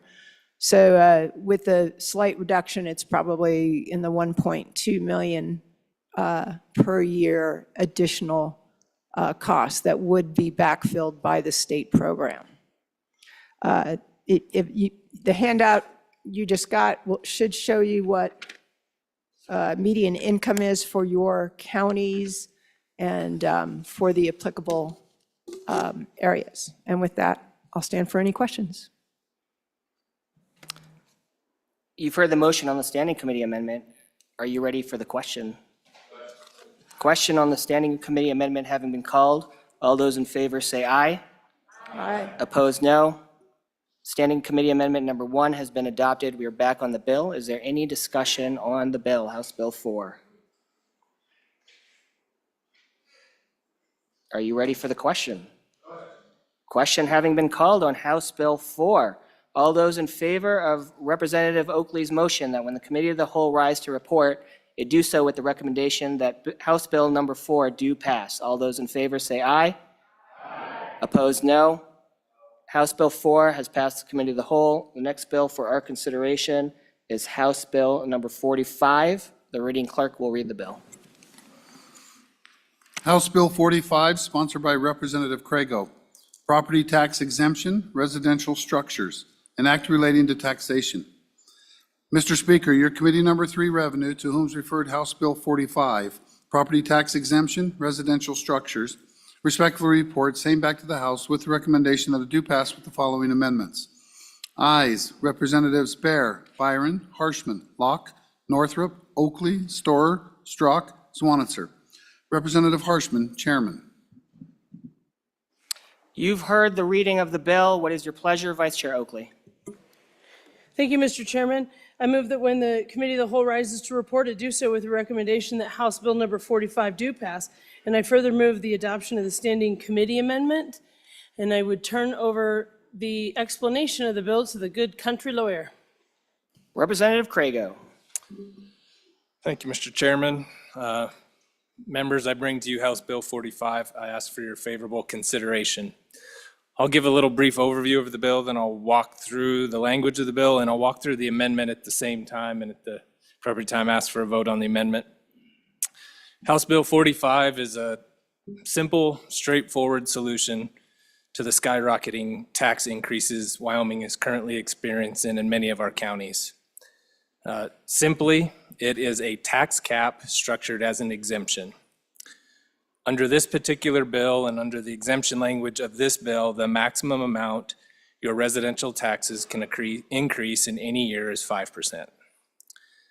If passed, a lot of our folks back home would not have to worry about the continued double-digit increases that they're seeing year in and year out. It would allow them to actually budget. They'd be able to know what's coming in the next year. It'd give them some certainty. The other thing that's nice about this bill and the way this cap is structured is we don't have to amend the Constitution to make it work. Article 15, Section 12 of the Constitution provides that the legislature can provide tax exemptions on property as we deem fit. The other main benefit of the bill is it can be implemented by our good department that handles our revenue, and as well as our assessors at the local level back home, without major or expensive changes to our current assessment software. They'll have to make a few minor tweaks, but nothing that's going to cost us any large amount of money. The other important thing about the bill, it can go into effect in 2024 on part of it, and we'll get into that in a minute. But the portion of the exemption related to the house only can be implemented this year. And so people would have that protection on their tax bill in 2024. And then I'll start walking through the bill. If we look on page 2, line 10, that's really the exemption language there. Portion of a single-family residential structure is exempt, and according to the language of subparagraph A. And if you read down there, it says, subject to subparagraph B of this paragraph, the amount of the exemption under this paragraph shall be any assessed value of the single-family residential structure that is in excess of the prior year assessed value plus 5%. And we had questions in committee about whether that would actually roll to the following years. And the way it's drafted, I think it does, but we added some clarifying language in committee to make sure that it does, to alleviate some of those concerns. And if you look on the standing committee amendment, where it talks about page 2, line 18, there's some language there says less any exemption authorized under this paragraph in the prior. And so that was some language proposed by our good department, and so that we put that in there just to make sure to alleviate any of those concerns, that it is an ongoing exemption, would apply every year following. Then it goes on to talk about, the bill goes on to talk about what property is not exempt from taxation. And the first one is if there's any major structural changes to your house. And essentially in committee, what we talked about is that means if you're adding onto your house, adding a whole new room, et cetera, minor changes to the inside of your house are not going to remove it from the exemption. And then if the property changed hands or ownership in the prior year, and one of the things we sorted out in committee is what does that mean? What is considered an acquisition or transfer of the property? And that is all the parts of the amendment, starting on line 23 of page 1 of the amendment. And those are all listed there. We talked about that. For example, a transfer between you and your spouse, that doesn't qualify as an acquisition or transfer, taking you out of the exemption. A transfer of property pursuant to a court order, a transfer of property to a trust established for the benefit of the prior owner. And we've had some of these discussions already here today on the floor regarding a couple of the other bills. A transfer of property to a corporation, partnership, or LLC, if the prior owner of the property is an owner of one of those entities. And then the last one is sort of just a catch-all. Any other transfer of property that the department determines by rule should not be an acquisition. And really, I think that language, it's like a catch-all. And so if there's something we haven't thought of that the department that thinks, hey, that should qualify, you should still qualify for the exemption due to the nature of the relationship between the parties of the transfer. That gives them a little bit of flexibility and rulemaking ability to take care of that. If we stay in the amendment and move to page 2 of the amendment, and this is the big one we added in committee actually, and this is where the land under the residential structure was included. And that's most of page 2 all the way down to, well, actually all the way down to the end of page 2. And so there was concerns, why is not land in here? And just a little bit of history. The reason land was not included in the bill originally is because our department, as well as our local assessors, have said that they couldn't implement that in 2024. That there's too much to do with the system and with paperwork and trying to figure out how to make that work with land. With residential structures, we can actually do that in the system, and we can do it rather quickly. The land would not be able to be done in time for the assessment notices to go out in 2024, which is coming rather quickly. That happens in April. And so after talking to them, I originally left that out, but in committee, the committee thought we could at least add it for 2025, and I think the testimony was that we can make that happen in 2025. We just can't make it happen in 2024. So if we want for this bill to go into effect, we have to keep it to just the residential structure for 24, but we can enlarge it to the land under the structure for 2025. And then, sorry. If we go to the last page of the amendment, in the original bill, the notice goes, and that's going to be on page 4 of the bill. In the original bill, the notice, your assessment notice, would contain a statement saying how much the exemption is. So how much are you saving in your taxes based on the exemption? That would go out on your assessment notice. Our good treasurers asked for the same thing be put on the tax bill that goes out in the fall. And so that's what the amendment is there on page 3, starting on line 9 all the way down to line 28. And there's 2 reasons. One, again, so your taxpayer knows, but the other reason is they get a lot of calls from realtors wanting to know, hey, what are the taxes on that particular piece of property? This way they could pull up your tax bill and say, well, last year the taxes were this, but this much of it was exempt, or it wasn't exempt, and they could advise realtors as they're doing information requests. They'd know exactly what the exemption amount was, but what the taxes would have been without the exemption. And so that's why that language is in there, is to help them out a little bit too. So that's the bill, that's the amendment, and I would ask for a vote, an aye vote, after any discussion on the amendment. You've heard the motion on the Standing Committee amendment. Are you ready for the question? Question having been called on the Standing Committee amendment, all those in favor say aye. Aye. Opposed, no. Standing Committee Amendment number 1 has been adopted. We are back on the bill. We do have Committee of the Whole amendments, so if the bringer would like to bring that, or we can continue discussion on the bill, it's up to you.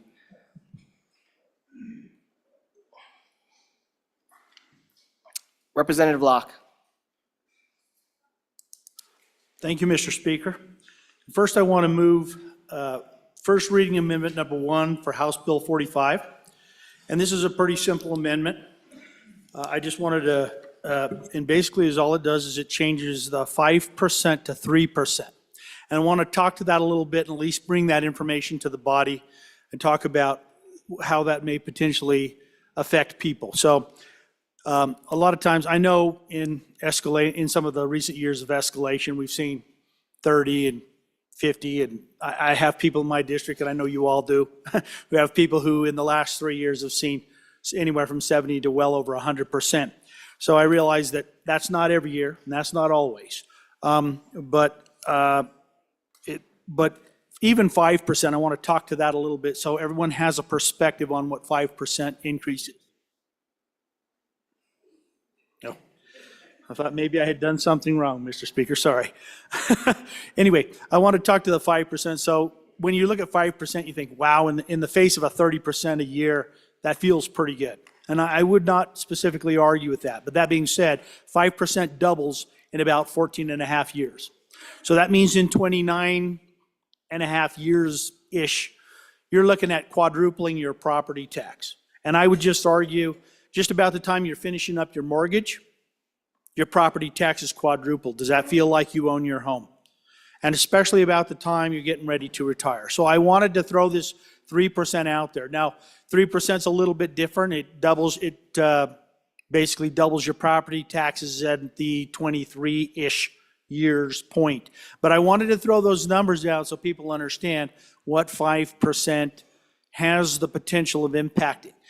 I won't argue the fact that this bill, and I think the bringer of the bill would mention this too, it is, and I might ask him later to make sure he verifies or be comfortable, if he would be comfortable with that, but the bringer of the bill, I do realize that it is set up as a cap, but I still want to be cautious with that 5% because I know we've seen here in recent history, 5%, let's just say that the escalation was 10% a year, we'd get that steady 5%. And again, in 14 years, that doubles your property taxes. And that's a lot of money to a lot of people. So I ask for your favorable consideration of this 3%. Representative Ward. Thank you, Mr. Chairman. On and for this amendment, and in accordance with Rule 12-4, I ask for a recorded vote. So I don't believe the recorded vote is in order in committee of the whole. Again, we'll vote on this as a voice vote and then division can be called. But the only recorded votes in committee of the whole is if a standing division vote fails. We can call a rules committee if you like, but I'm pretty sure that that doesn't apply to committee of the whole. Representative Bear. Thank you, Mr. Chairman. On and for the amendment. Folks, we looked at a lot of different tax reform when we've been in these meetings in revenue, and I can tell you that this is a small incremental step to this bill, would make it a much better bill, and really our constituents would be the recipients of this. And so I really encourage you to think this through and would appreciate your aye vote on the amendment. Representative Crago. Thank you, Mr. Chairman. I would urge a no vote on the amendment, and for a couple reasons. One, the 5% number just didn't come out of thin air. I have talked to a lot of our folks back home, a lot of the people who actually use the tax dollars that we pay in, whether that be counties, cities, your local special districts. This was a number that I think that testimony was they begrudgingly could live with. And so it was something that we spent a lot of time talking about, and I've reached out to lots of them. Now, that being said, if we weren't proposing a bunch of other tax relief bills, which I'm hopeful a couple others pass, I'd be more inclined to go to the 3%. But that's not where we are. I think we're going to have lots of other bills that pass. We're going to have some other exemptions. And I keep telling everybody, we have to look at this as a two-pronged approach, right? This particular bill, as structured, only covers one of the issues, and that's keeping these property taxes from continuing to go up exponentially every year. This bill would stop that. But which, by the way, it does not have a catch-up provision in it. Your taxes can actually go down if this bill passes. Maybe they only go up 1%. Maybe they go down 1%. Maybe they go up 4%. But they can't go up any more than 5%. So couple that with the fact that hopefully we're going to pass a couple, at least one, but maybe two of these other types of exemptions. And so the question is, at what point do we put this cap in conjunction with these other ideas? That's my main opposition to the 3%, is that we are about to cut taxes in other places for other reasons. And so we have to think of this as sort of as a package deal. We really do. And I don't think we can ignore the fact that we have these other bills. If you told me none of these other bills were going to pass and you could promise me that, I'd be inclined to support the bringer's motion. but we don't know that. And so I'm going to ask for a no vote on this. We can readdress it later. Vice Chair Oakley. Thank you, Mr. Chairman. I too would urge a no vote on this. And I think something that I think we understand this, but it's important with all of these discussions to understand where your property taxes go and who they fund. It's your schools, your counties, and your local communities, and they depend on these, and we have to be thoughtful with how we handle this. We had really good discussion with our counties, and we're all trying to say, what can we do, how can we do it, and what makes sense, which we've had a lot of discussion on. But just bear in mind, I hear so much, if the state would cut spending, but that's not where your property taxes go. So we have to have a solution that that looks at everything, solves everything, and keeps our communities and our counties, the very people that we represent, in mind. And so I think that we've worked this. I think that as the 5%, as the last speaker just did a really good job, this is a puzzle piece we're putting together here. This is the cap on continuing to raise. And with inflation and everything, we just have to. I think that piece works, and I would ask you to resist the amendment at this juncture. Representative Davis. Thank you, Mr. Speaker. To the good bringer of the amendment, as we've seen currently at 5%, we're about $49.5 million. At 3%, what's the revenue lost? Do you have a calculation there? Representative Strzok. Thank you, Mr. Chairman. So I guess my question, are we here to represent the government or the people? So if we put it, I'm on for the amendment, if we put it at 3% just to protect the people, we just got through hearing that it's not really going to affect any money, it's just going to keep it at 5%. Why not keep it at 3% and actually protect the people? And I think that's why we're here, is to represent the people and not the government. Thank you. An aye on the amendment. Chairman Washit. Thank you, Mr. Chairman. I just push back a little bit that a 5% doesn't protect the people. I would offer that, at least from the emails and phone conversations I've had we had a 5% cap in place for the last 4 years, I don't think I'd be getting anywhere near the volume of email that I'm getting right now. I think a lot of people in my district would have been thrilled if their property taxes had only gone up 5% each year for the last 4 years. When you look at how much they've gone up, 5%'s a whole big improvement over what the experience has been over the last 4 years. And again, if we take this as a piece of the puzzle, piece of the cumulative project, which is property tax reform for the budget session, I think the 5% is going to fit in pretty nicely. And we ought not get ahead of ourselves and try to force something that might be, I don't know how to say it, but it might compromise other aspects of the puzzle. So I'd be on it against the amendment. Representative Clouston. Thank you, Mr. Chairman. Well, Chairman Washit just stole my thunder a little bit. When I first saw this from Representative Crago, my thought was, too bad this wasn't in place before. We'd be working on other things right now, right? So very much in favor of this bill. I'm against the amendment for the reasons that have been spoken. The way this is written, it's fair to everybody. We're not picking winner and losers. It's not based on age. It's not based on years of residency.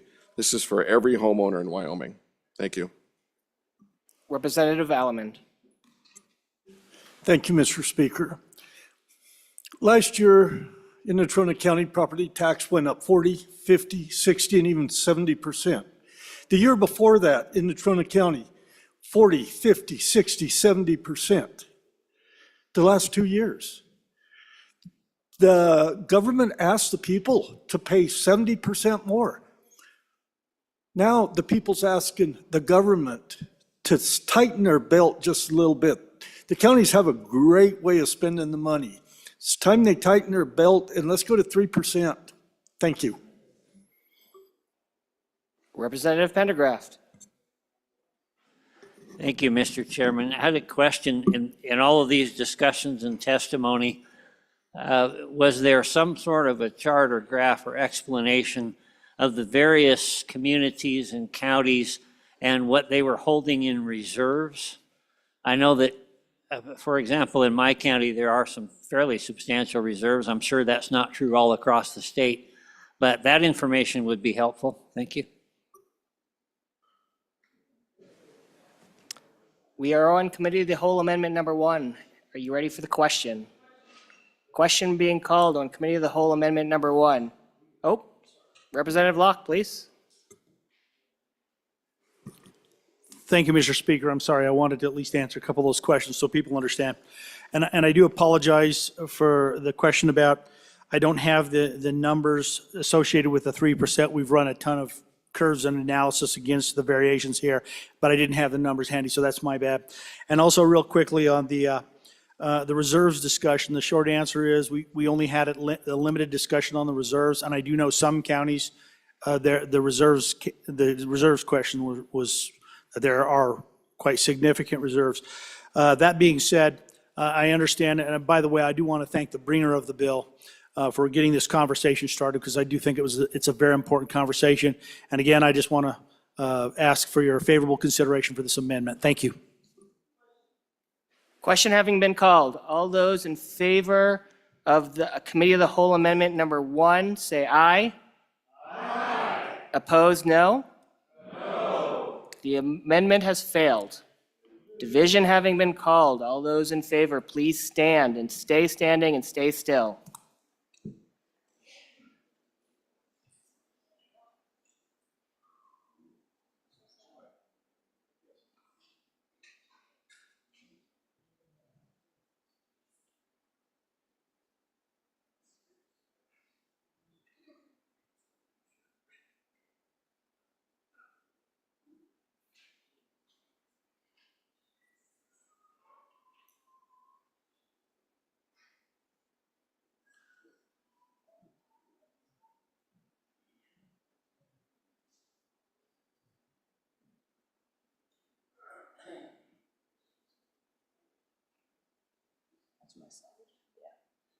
All those opposed, please stand.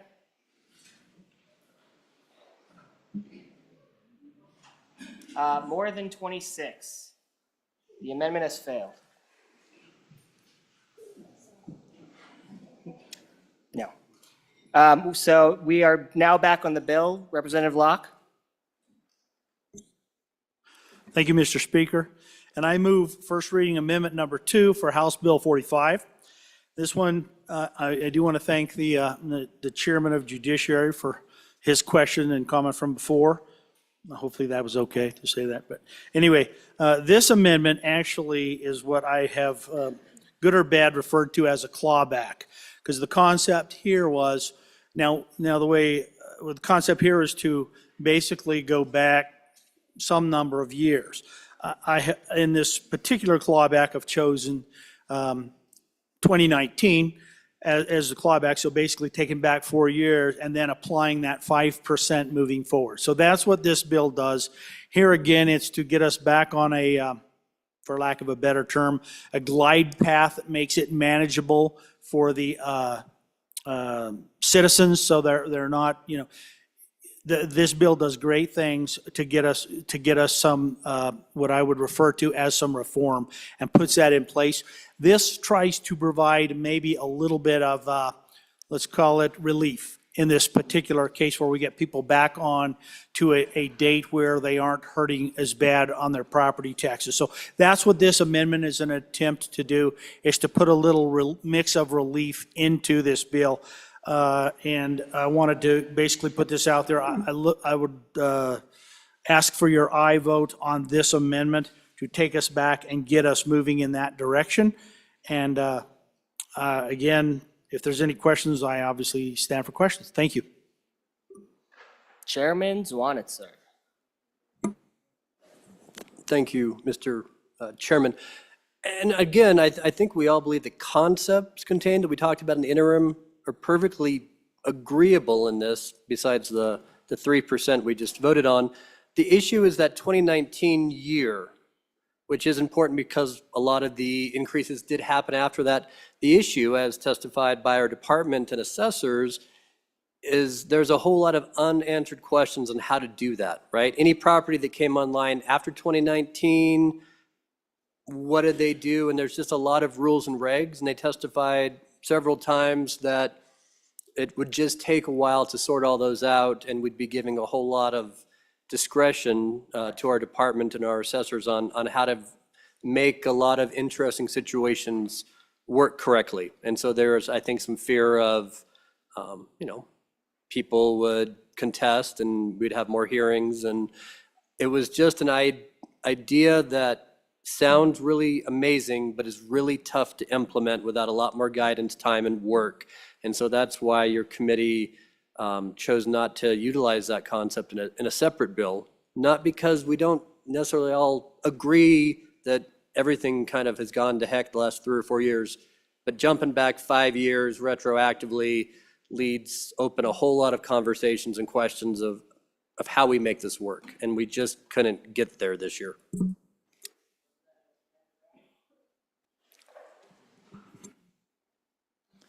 Thank you, Mr. Speaker. I'd like to respond very briefly to the last speaker.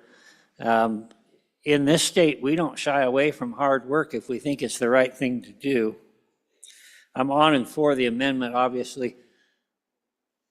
I've heard a lot of response from my constituents that talk about a cap, regardless of whether it's 5% or 3% or whatever it might be. But the feeling is that whatever that cap is, it's probably most years going to go up that amount. And what they're telling me they don't like, and I happen to agree with them or I wouldn't be here saying this, we have gotten to this bubble. So we're way on top of the mountain, far above where property values have been over the last several years. And we say, okay, we're going to stop going up now that we've gone up 3-4 years, and we're going to start on this mountaintop and then choose to go up from there. What is being proposed here is to take us back before the bubble, get us to some sort of a common baseline, and then begin to build from there. And so on and for the amendment. Vice Chair Oakley. Thank you, Mr. Chairman. I also would urge a no vote, and it very similar to the discussion from the last 2 speakers, but I guess I'd go even stronger from testimony from our assessors and directors, as far as it's not just difficulty, it very well almost could be impossible to do this. So the idea of the clawback sounds, I mean, it sounds great, but it was something like 10,000 some new properties. And so then you lead to an unfair, because some people are evaluated at 2019 and some aren't. Their system is not set up to do this.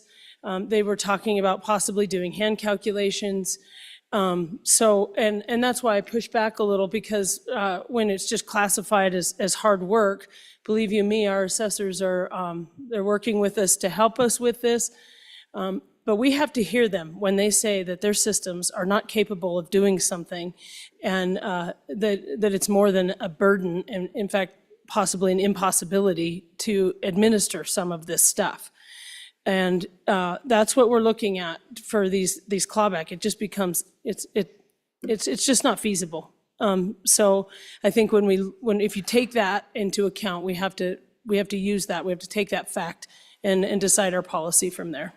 Representative Davis. Thank you, Mr. Speaker. Could you give me for instance, just a basic math problem on how that would work? If we go back to 2019, right, and take 5% there, and just a flat number, say $200 or whatever, how does that progress up to what we would be looking at in 2024? Just for clarity for the public and everybody else, I'm not the speaker. I'm only the chairman of Committee of the Whole. Chairman Olson, to you. Thank you, Mr. Chairman. Your Honorable Mr. Chairman. I am speaking against Amendment Number 2 to House Bill 45. Mr. Chairman, the issue I have is I don't know. It seems arbitrary to me, I guess, is what I want to say. That we pick a point in time, we go back in time, we pick a point when we decide that we should say that's the point where valuation should occur. But the truth is, if you looked at virtually any property on a timeline, it's going to appreciate every year. So something we have to take into consideration is that our constituents we're working a system where our constituents can receive a benefit in some type of a break for their property tax. But at the same time, we have to take into consideration that they're still getting the benefit of the appreciation of the value of their property. That's an inherent benefit of being a property owner, is that the property gains value virtually every year of your life. And at some point in time, you're going to be able to cash in on that. You're either going to cash in on it by passing it through inheritance to maybe your children or your grandchildren, or you're going to sell it and you're going to receive a benefit at that point in time for the valuation. So I'm opposed to picking this arbitrary point in time when we say, yes, this is where we want to value it, whether it's 3 years, 5 years. If you go back 10 years, how far do you go back? Where does it end? I think that the bill strikes the right chord in its valuation at the point that it sets. And I would also reiterate, even if all of that weren't true, even if you could make the argument that, yeah, the bubble certainly occurred 5 years ago and valuation was stagnant before that, the reality is it's not feasible to go back in time in the systems that we have to put that together. And I think that has to be taken into consideration. So I'm on and against this amendment. Representative Locke. Thank you, Mr. Chairman. I'll get that right this time.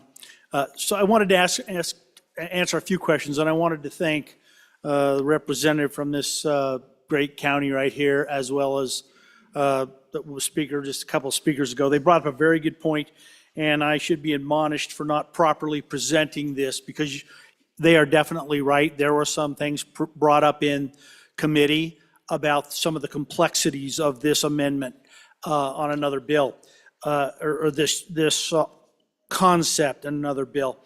And one of those is the fact that I think in the concept that as it was presented in the committee was to implement right away. And the truth is, that's right. And so this particular amendment, the goal, realizing what we were presented with, realizing it's not going to be easy to implement, it needs to be pushed out. This amendment would push it out to 2025, because they're absolutely right. It's tricky enough that it needs to be thought through and pushed down the road if it's going to be implemented.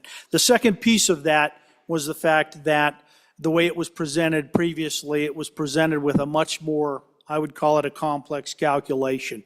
The objective with this particular amendment and what the county commissioners had, that's acceptable, I hope, had discussed and at least brought to the committee was the fact that the calculation was just way too complicated.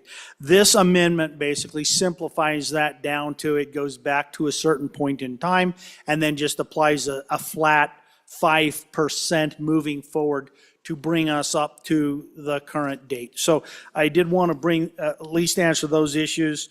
And then I know that there was a question on the calculation. So the concept would be that, let's pick $100 so my brain can actually wrap around it. The concept would be that it would basically take that $100 and it would add 5, right? And then it would add 5% on that, which would be another whatever 5% of that 100 or that $105, and then it would just step forward like that was the concept. So the goal was to simplify it to where a lot of the complexities that were brought to our attention we're out. And then one last concept on the arbitrary point. We were trying to go back to that point where the escalations kind of went through the roof, and then ultimately, I just don't believe in taxing on unrealized capital gains at the rate that we are. Thank you. Representative Crago. Thank you, Mr. Chairman. Just a question for the bringer of the amendment. Do we have an idea what the fiscal impact of this particular amendment will be? Obviously, there will be one, so I'm just curious if you know what that number is. Chairman Northrop, if you are at the mic. Thank you, Mr. Chairman. I just wanted to have a chance to talk about property taxes and where they go. Make sure everybody remembers that property taxes stay within your county. That's what funds your government in county. Clear down from the hospitals, the cemetery district, the fire districts. If you have a community college in your area, that's what funds those. And so that's close to you. That's close to your home. That's where that money stays. Now, if you're a recapture district, if you're lucky enough to get so much money on your mills, then that little bit that's coming out of the recapture goes back to the state for the schools. But everything else goes to the schools. And so as you cut on this, that's why we like to see a backfill back into it to make your county whole. Thank you, Mr. Chairman. Majority Floor Leader Nyman. Thank you, Mr. Chairman. I had multiple town halls before I came down to the legislature this year. In fact, I hit every one of my communities but one before I came. And one of the points when we talked about this list of different pieces of legislation regarding property taxes was a major issue for my folks in the fact that they were wanting to know, is there a way to, instead of drawing the line on the bubble and moving from there, could you go back? And there was a piece of legislation, we discussed that was looking at the potential of doing that. And briefly talking with the good representative from over near where the Horn Mountains are tall and they have extra snow than we do, I wish you'd share a little bit with us over in the northeast corner. But anyway, that's neither here nor there. Literally, in my discussions with assessors through the CAMA system, my understanding, and I have not been but you literally can go back to a date certain and you can punch in that date and then it'll figure that forward. I was literally told it's literally as easy as a push of a button through the CAMA system. So the idea that we can't go back, I'm not saying that it's not difficult, but I struggle with the idea that we can't go back when we've already been assessed in 2019 and everybody has seen what those assessments were when we paid them. If you were to take that factor and then push a button and say, okay, figure forward based on 3%, 5%, whatever this body decides, and not be able to come up with that. So I'm a little cloudy yet on the ability to be able to do it because I really do believe that we can do this. I really do, folks. And I think our assessors are well competent to handle this. Madam Chairman Newsom.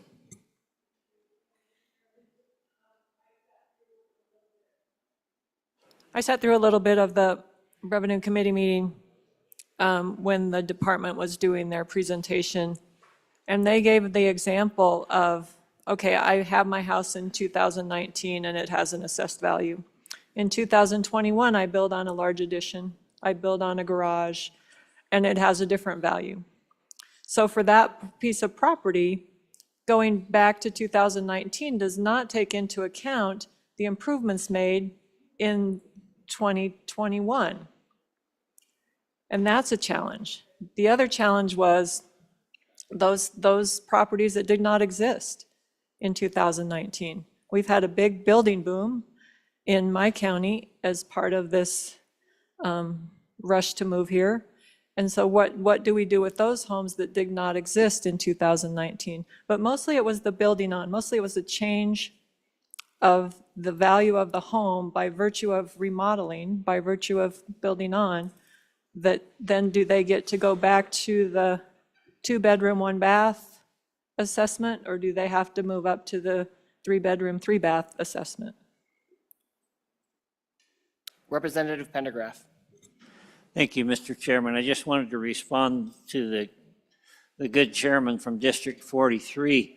Yeah, one of the great things about the American dream is owning a home because that's where most of us establish any wealth that we obtain. The problem here and we've all lived in Wyoming, at least most of us have lived in Wyoming for a long time. We've seen highs, we've seen lows, we've seen property values soar, and then we've seen them tumble again. I wanted to stress the idea of the tax on an unrealized gain. My home has pretty much doubled in value over the last several years, and that's great, but I'm not going to sell it. And it could just as easily, if we go into an economic tailspin, become virtually worthless in years forward, and I will have paid taxes all along on a gain that I never realized, and in my mind, that's just not right. Representative Jennings. Thank you, Mr. Chairman. So on and for this amendment, although I'm going to urge you to vote no if you believe that our department is not capable of doing this or that it's too much of trouble, because I have more confidence that they can take care of this. They are able to do all kinds of rules and regulations and promulgate rules and regulations and deal with things like add-ons or build-ons. And I'd just ask you to, you'd think just a little bit about how many things. Last year, it was $504 million above what we took the year before. And so you roll this back a little ways and then you apply the escalator. Will it take some time to figure that out? Yeah, I have confidence that they're fully capable of doing that. But I'm also cognizant of the same time that the people that they taxed this people with, that they took this money from, that this caused all kinds of problems for them too. They're trying to figure out how to stay in their houses. I literally have had a number of people come and say, I know so-and-so, widow lady, she's now selling and moving to New Mexico. I don't know. Maybe it's warmer climate down there or something. Maybe it's better taxes. That's a pretty big problem because she can't keep up with what has happened in the 30-40% a year. And it's happened there's been a 4-year period, 4 to 5 year period that has been hyperinflation. We all know that, and especially in some districts more than others. But I have confidence that our department can figure these little problems out, especially when our constituents are having to deal with real problems like having to sell a house because they can't stay in their house. Question having been called. Oh, Representative Locke, you want one more chance, please?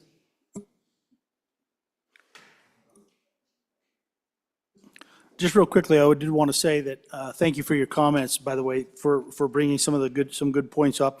And again, I want to ask for your aye vote to move this forward. And there might be some additional follow-on amendments to maybe enhance it and make it better. But I do think this gives people a little bit of relief. Thank you. Representative Crago. All right, thank you, Mr. Chairman. I'll sing the same tune I did a few minutes ago and ask you to resist the motion. For the same reason I did a little bit ago, is I think we need to approach these tax bills from several different perspectives, through several different mechanisms, and try not to make one bill the perfect bill, because if we do, we're likely not to get anything done. So I would ask you not to sacrifice a good bill for a perfect bill, and let's keep moving all these ideas forward. With that, I'd ask for a no vote on the amendment. Question being called. All those in favor of Committee of the Whole Amendment number 1, please say aye. Sorry, I will, wait, sorry, I will repeat that. All those in favor of Committee of the Whole Amendment number 2, which is the amendment that we're on right now, please say aye. Aye. All those opposed, no. No. Committee of the Whole Amendment number 2 has failed. Division having been called. All those in favor of Committee of the Whole Amendment number 2, please stand.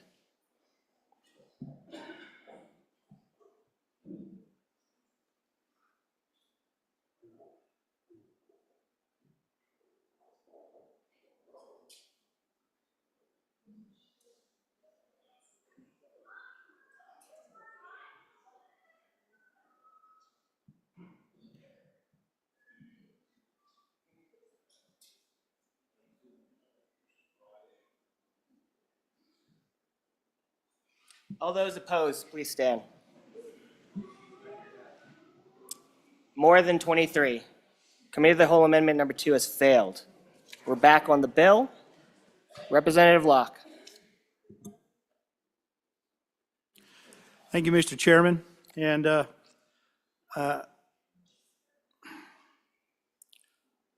think I will move first reading Amendment 3 for House Bill 45, but I'm going to get some assistance from one of my, or maybe I'm not, to review that one. So I guess I'll go into that one. All right, so this one, a little bit different. This one changes from the single-family residential structures to all other category. And I wanted to kind of, this one's more of, I wanted to float this out there, this idea, get some feedback on this. This one, again, would not be something that could be done in the near term. We had very clear feedback from the commissioners and the department that takes care of this information and others, and sorry, the folks who deal with your taxes in your county. But the concept here is that we would move from, and I know the existing bill does a great job of moving from single-family residential structures to land and then moves forward. And the concept here is to move further into the all other category minus, in this particular case, minus ag and personal property. So that's what this amendment does. Again, I want to ask for your favorable consideration of this amendment, and I would love to answer your questions. Is there any discussion on Committee of the Whole Amendment number 3?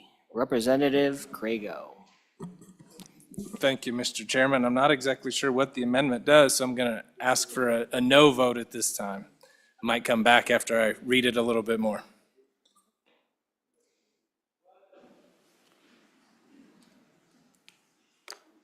Is there any other discussion? Question being called on Committee of the Whole Amendment number 3. All those in favor of Committee of the Whole Amendment number 3, please say aye. Aye. All those opposed, no. No. Committee of the Whole Amendment number 3 has failed. We are back on the bill. Is there any more discussion on House Bill number 45? Question having been called on House Bill number 45. All those in favor of Representative Oakley's motion that when Committee of the Whole rises to report, it do so with a recommendation that House Bill number 45 do pass. All those in favor, say aye. Aye. Those opposed, no. No. House Bill number 45 has passed Committee of the Whole, and I'm going to transfer this for a second.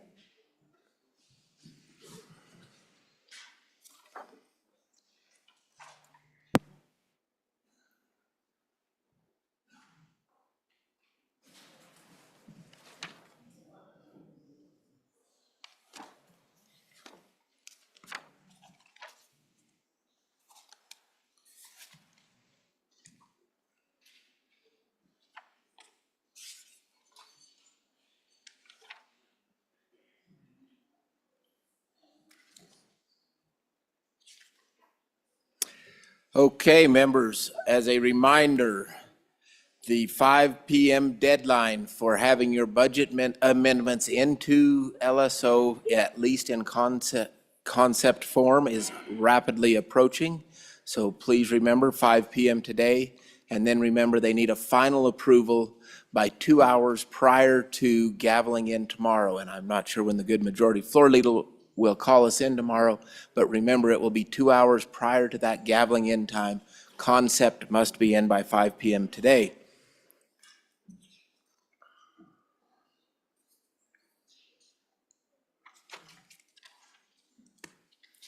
The next bill for our consideration is House Bill 126. Reading clerk, please read the bill.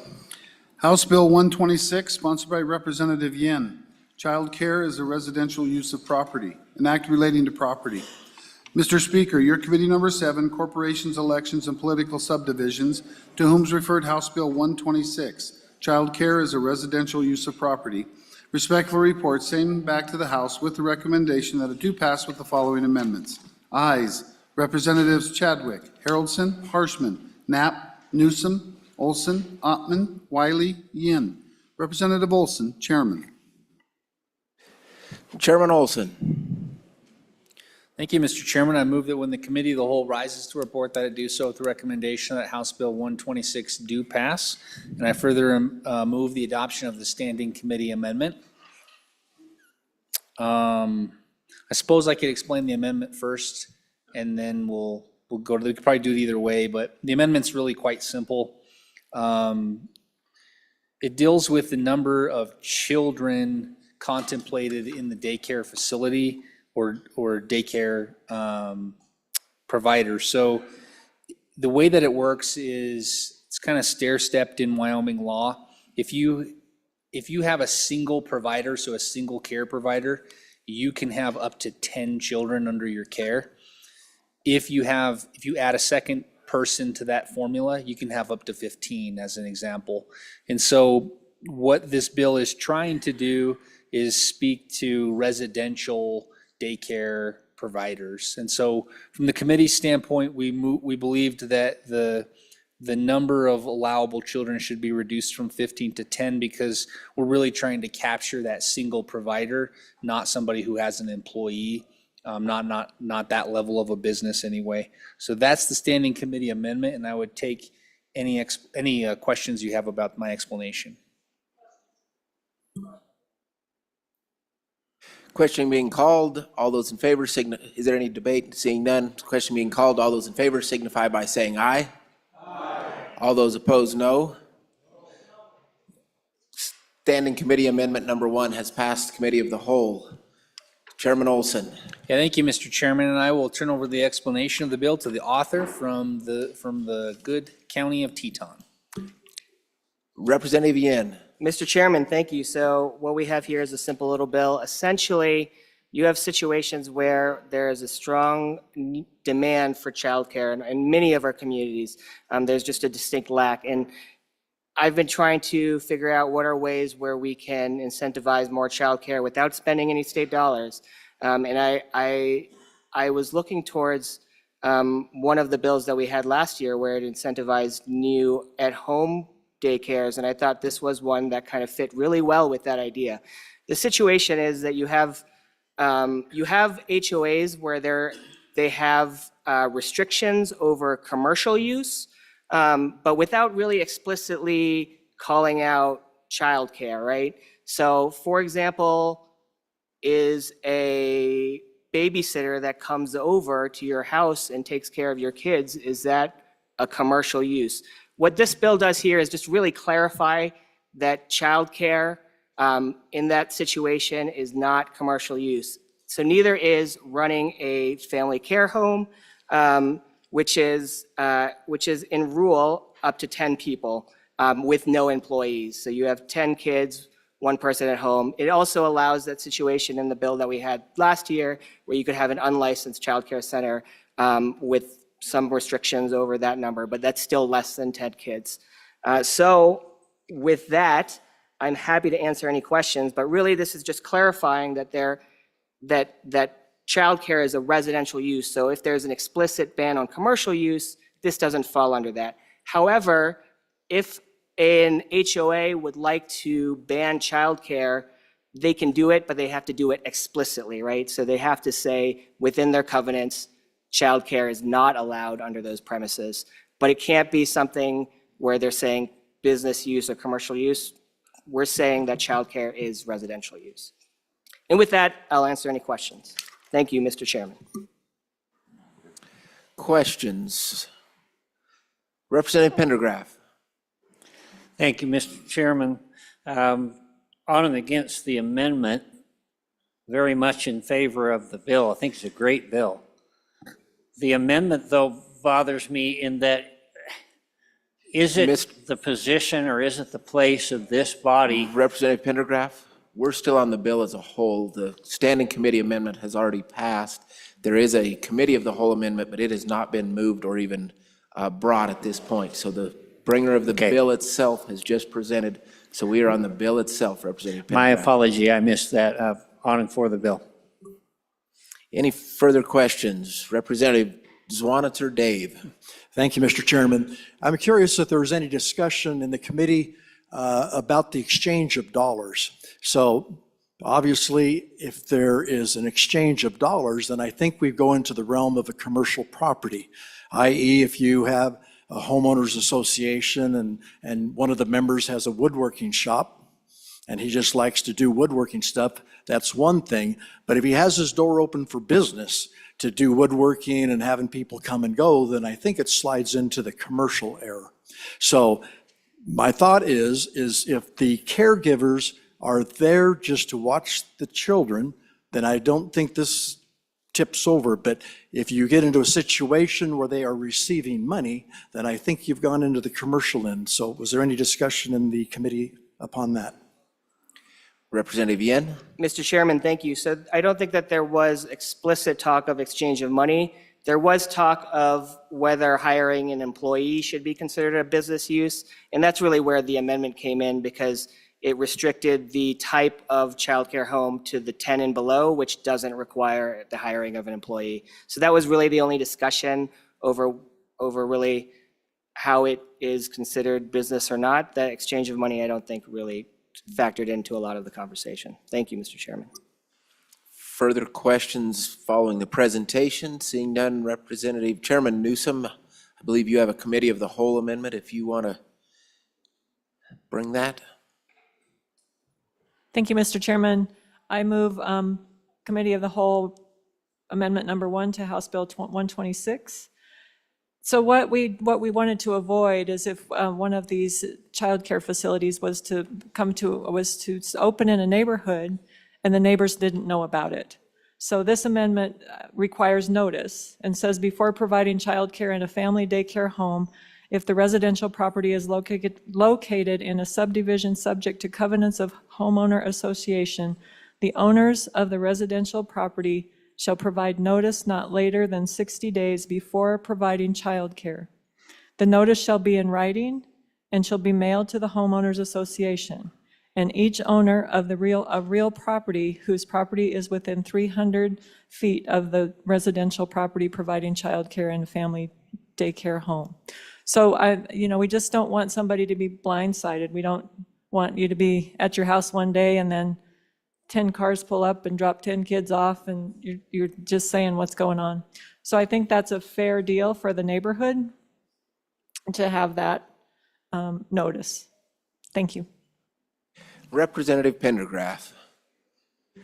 Thank you for your indulgence. On and against the amendment, I just wonder if it's the position or it's the place of this body to be able to tell homeowners associations how to do their thing.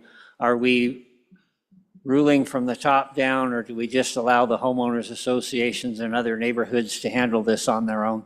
Just my question. Chairman Newsom. Thank you, Mr. Chairman. I just think it's proper to notify your neighbors if you're going to move a business next door to them. And there are some, as we found out in testimony, there are some neighborhoods that have covenants, but they don't have homeowners association. And the people that bought those homes are abiding by those covenants, as well as the people that are in the homeowners association are abiding by the rules of the homeowners association. If this is not specifically called out in their homeowners rules or the covenant rules, then they have an opportunity to have that conversation. I think what we're trying to avoid is neighbors being mad at each other. Thank you. Chairman Olson. Thank you, Mr. Chairman. On and for the amendment, the difficult thing that we wrestled with in committee is something that you're going to wrestle with here as this bill advances and with the amendment, and that is the different types of rights that you have to balance. You have private property rights. You're trying to balance those with a right to an inherent right to start a business, to free enterprise. But you're also going to have to balance that with the right to associate. So you've got this pot of rights, and you've got them all at once, and every one of them is a fundamental right. Not trying to pick one over the other, but trying to balance them all. The amendment, I think, does a good job of balancing the rights And the reason why it does that is because if you have in place, if you have an association, people exercising their right to associate, they move into the association, they abide by the rules, they consent to the rules, and the rules say you can't have a business. And then this bill comes along and it says, well, you can't have a business, but you can have a daycare because it's not considered a business, it's considered a residential use. With the notice period, all we're doing is providing the association the opportunity to respond to this law and say, you know what, we actually do not want a daycare, and so we're gonna expressly put in our covenants a covenant that says you cannot have a daycare center. And if they do that, well, then the daycare center can't exist. And I think the notice period is the best way to provide that balance between private property rights, the right to associate, and the right to free enterprise. So I do think it's a good amendment. We wrestled with it in committee. I was trying to be an unbiased chairman in my committee, but now that it's out on the floor, I'm expressing my bias and urging you adopt this amendment. Representative Davis. Thank you, Mr. Chairman. Maybe I'm looking at this a little bit different. You know, if I'm in a homeowners association, I bought the home there, right? So I already know what the covenants say. So why would I think about it to even bring in and start a daycare if I already bought the home in a, say, a gated community or something with covenants? Why would I even bring that question up? So I'm not really following this train of thought, you know, unless there is no covenants where I live. So that's the part I'm after. You know, common sense would say, if you're in a homeowners association, you would follow the rules. If you weren't in the homeowners association, I would think this would be a perfectly applicable business. Thank you. Representative Newsom. Thank you, Mr. Chairman. In committee testimony, we heard that there are homeowners associations that do specifically allow at-home businesses and some that specifically allow home daycare. But what we would want, even in those communities, is for the neighbors to have notice. That's the purpose of the amendment. Representative Yen. Mr. Chairman, so the reason I resisted this in committee is, and I'll resist it slightly here, but I won't push back super hard, is that I think the notice is essentially the passage of the bill, and hopefully it would be reported far and wide that we actually believe in childcare in the home in Wyoming. And if you want to restrict that in your own HOA, now you have notice. It's going to go into effect July 1st. You should decide to change your covenants by then. What I worry about the notice requirement is for HOAs where this would apply, but they don't have a restriction on commercial property. So then we put a burden on a specific type of use of their property that we don't have for any other burden within that HOA. So if an HOA doesn't have a restriction on commercial activity whatsoever, and this bill doesn't affect that HOA, we've now created a notice requirement for that childcare when they wouldn't have a notice requirement but still be able to have a childcare facility within their neighborhood anyways. So I think if this does pass, I'll have to bring a second reading amendment to clean that up a bit, but I would ask you to vote no. Chairman Brown. Thank you, Mr. Chairman. So I guess I'm trying to balance, and I appreciate the good chairman of, former chairman of judiciary, now chairman of corporations, bringing up the idea of balancing, these property rights. And what I'm looking at here is we provide notice. Well, providing notice is literally me just telling you, I'm doing this. There's no vote for the HOA. There's no discussion for the HOA.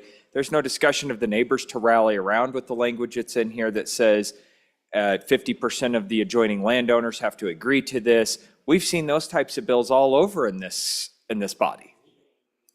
And frankly, I live in an HOA where we actually have those types of rules built into our HOA bylaws.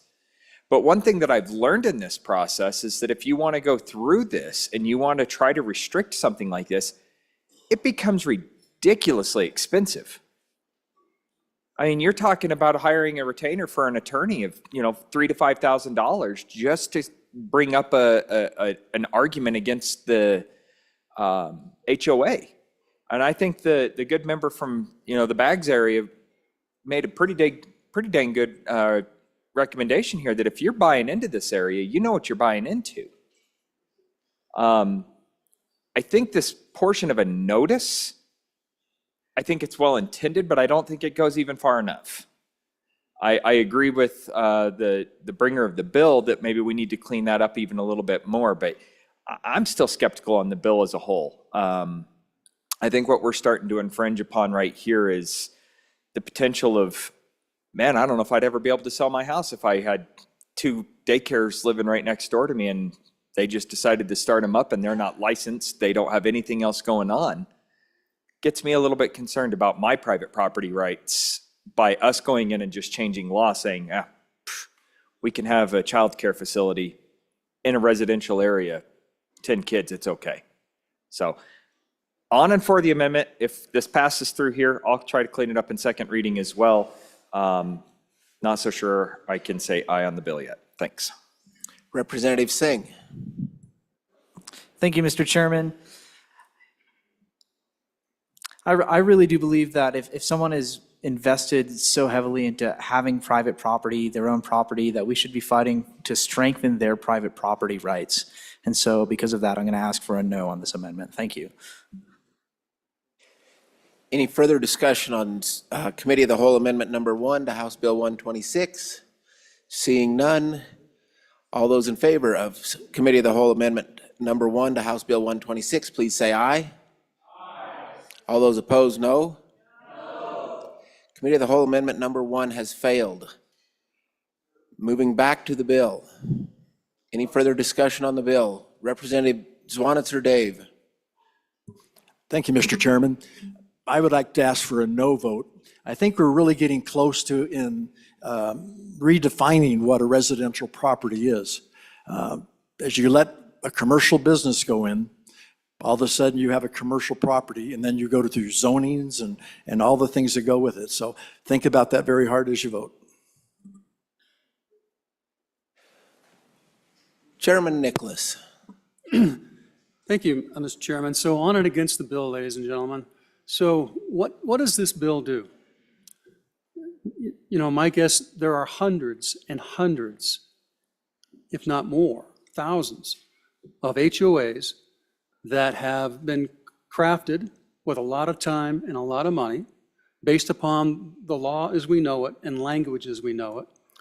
And what this bill is trying to do is say, we're going to redefine the rules of the game, and we're going to apply it to every HOA out there. And if you don't change it, tough luck. And I'm just saying that is not good government, and it defies the purpose of an HOA.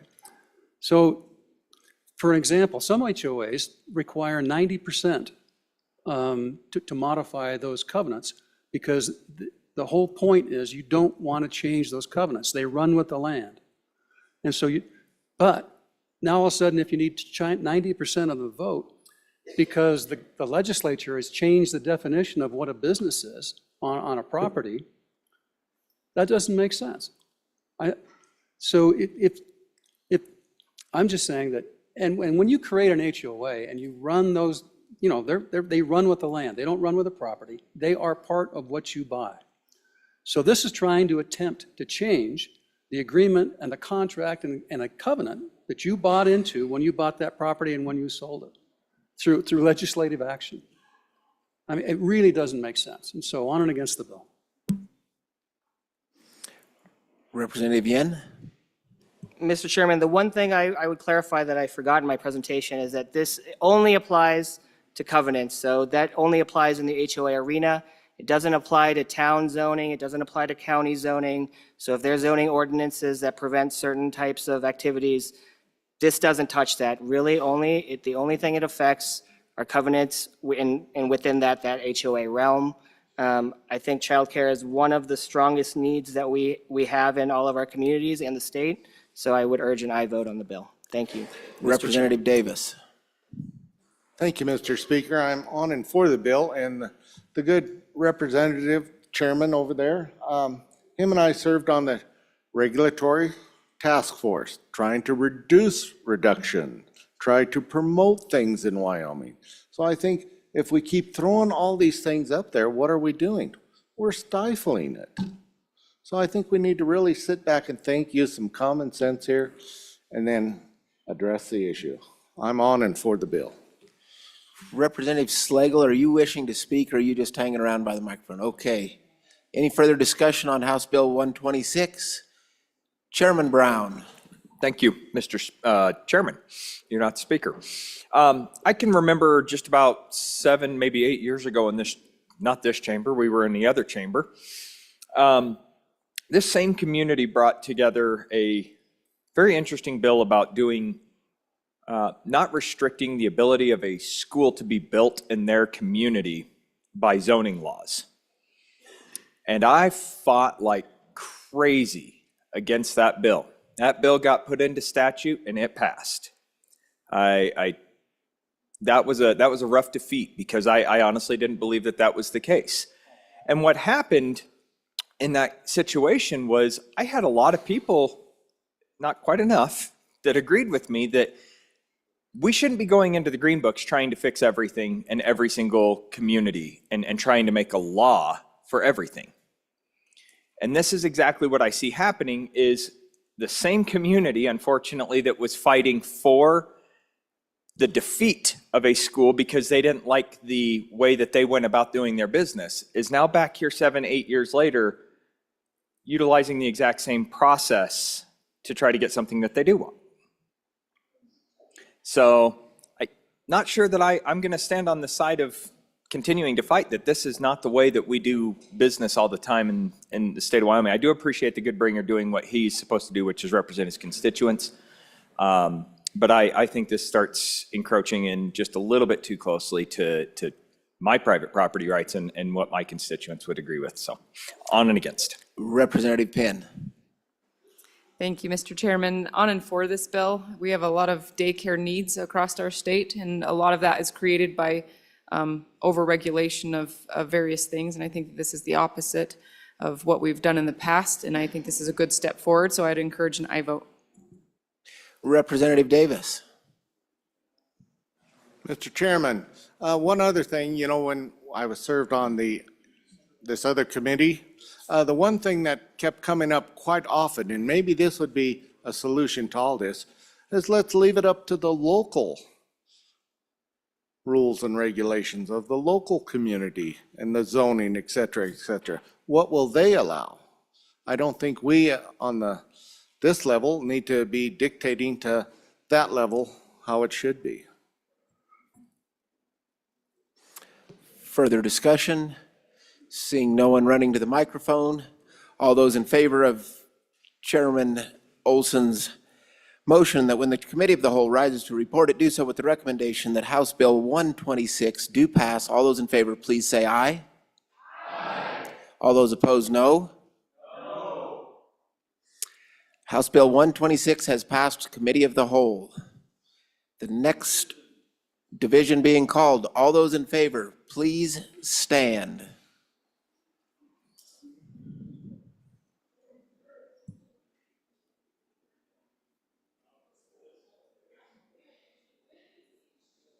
All those in favor, please stand and stand still.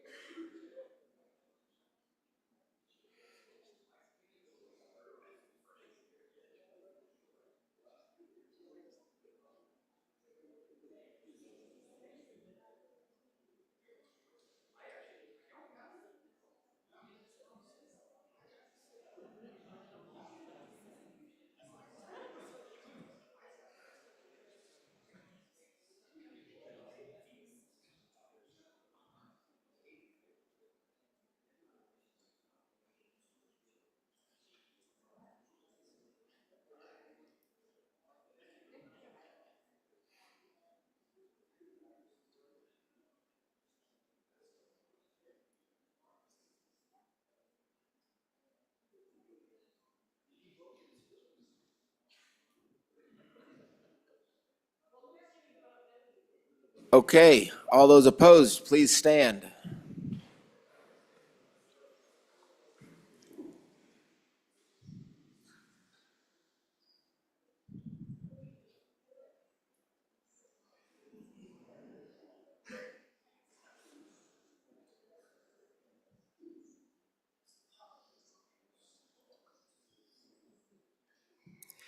House Bill 126 has passed Committee of the Whole. Thank you very much. Moving on to the next bill for our consideration is House Bill 92. Reading clerk, please read the bill. House Bill 92, sponsored by Representative Stith, Protection of Parental Rights, an act relating to parental rights. Mr. Speaker, your committee number 4 Education, to whom is referred House Bill 92, Protection of Parental Rights, respectfully report same back to the House with the recommendation that it do pass. Ayes, Representatives Allred, Andrew, Berger, Brown, Clauston, Lawley, Northrup, Obermueller. No, Representative Provenza. Representative Northrup, Chairman. You have heard the reading of the bill. Chairman Northrup. Thank you, Mr. Chairman. I move that when the Committee of the Whole rises to report, it do so with the recommendation that House Bill number 92 do pass. And here with the presentation is a good representative from Appropriations. Representative Stith. Mr. Chairman, thank you very much. House Bill 92 solves two problems. First, it clarifies that the existing parental rights statute codified at 14-2-206 applies to not just state agencies, but to the courts as well, that courts are state agencies for purposes of the bill.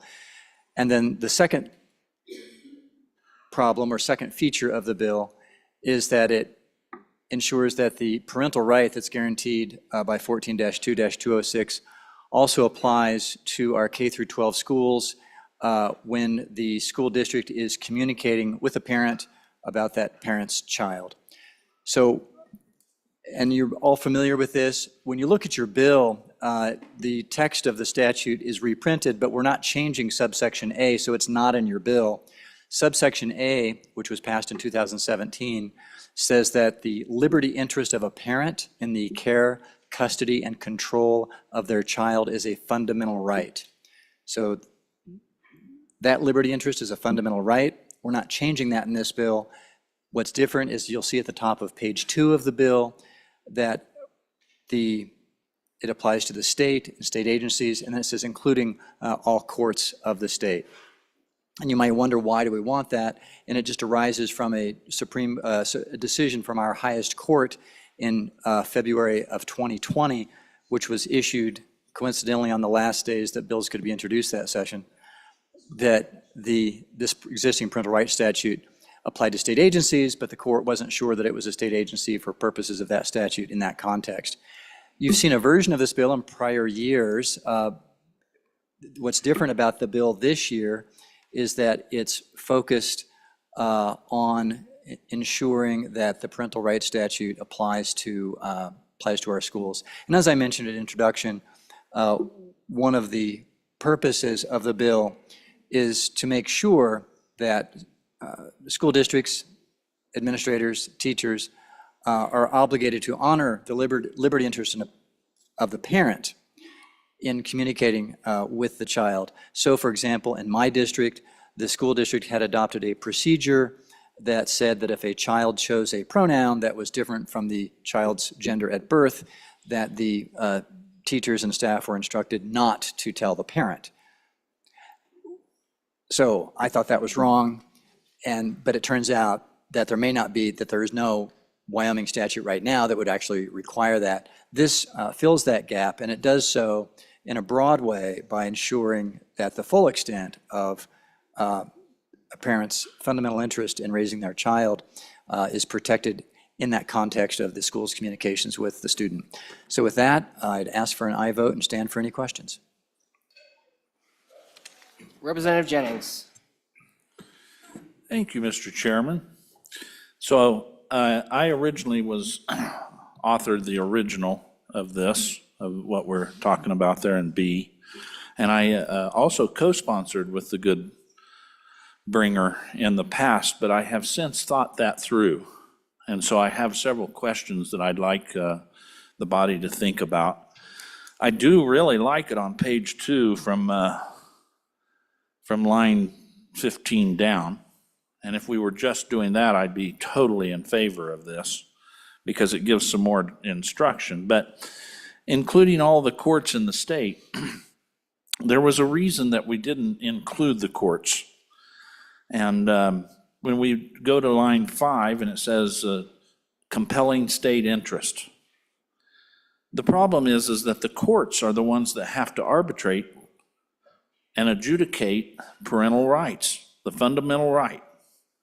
And so if we force the courts to fall under this, I think that's going to go to places that we can't even imagine.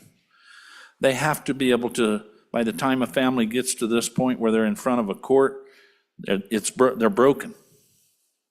And a judge has to be able to adjudicate that fundamental parental right. So if we force the courts to go under this law, I just don't see how that works.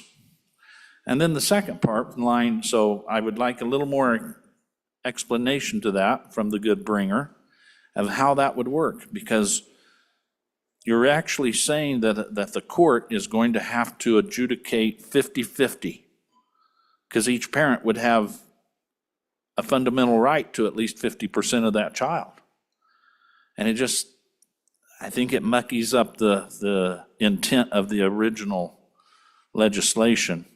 C also creates a problem in my mind, because it spells out that the local education agency or the school district or the board of trustees or commission or school under Title 21,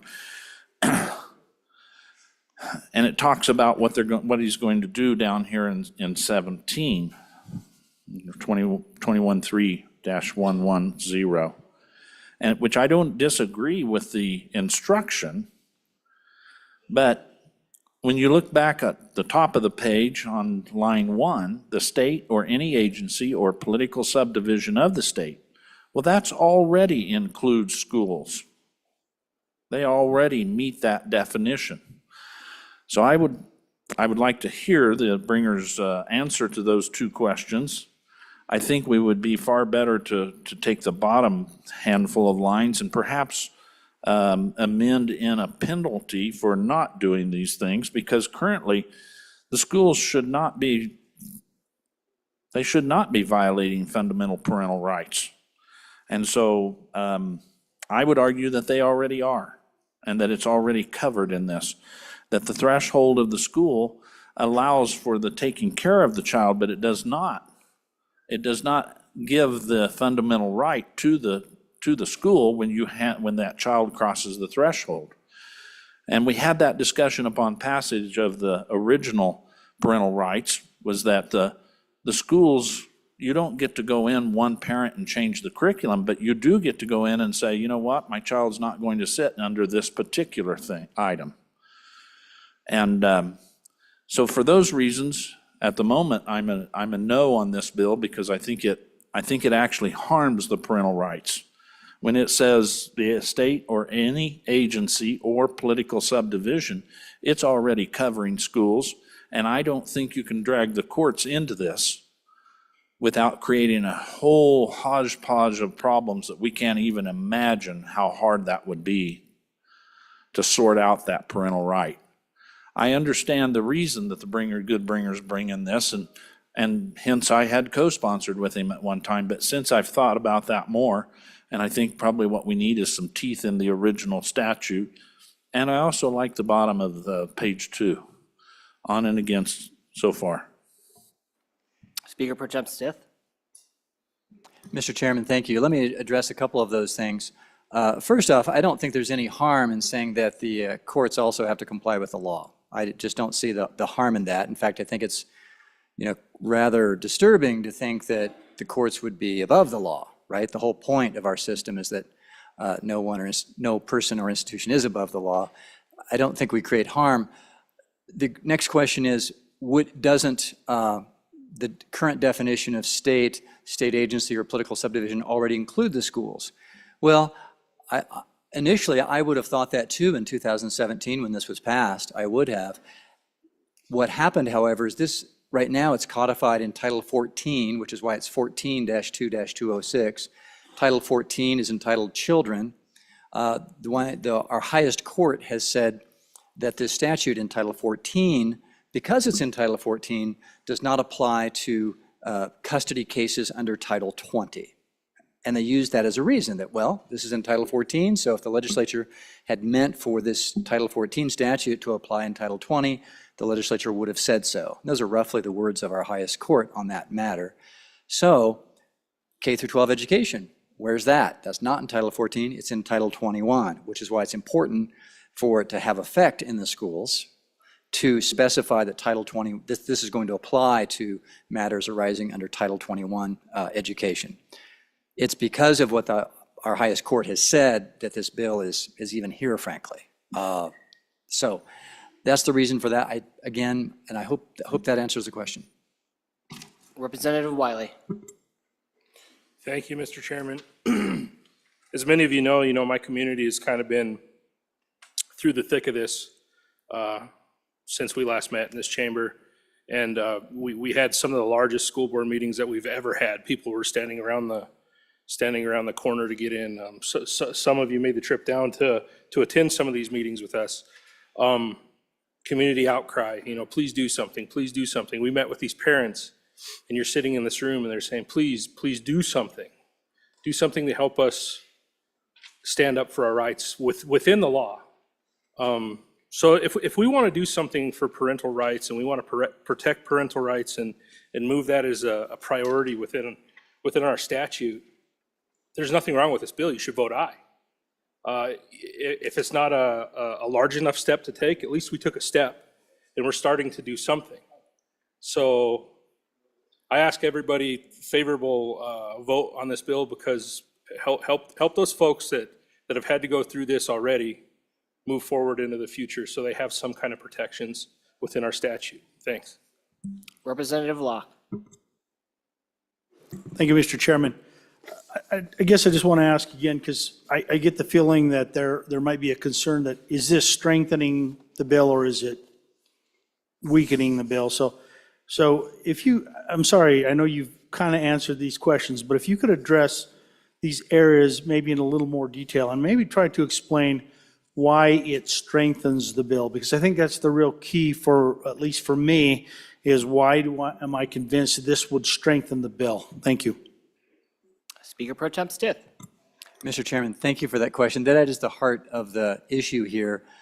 Here's the reason. As it stands right now, our parental rights statute essentially means nothing at all, effectively, because our highest court has said, well, if you had meant it to apply when a judge is trying to make a decision, you would have said that, right?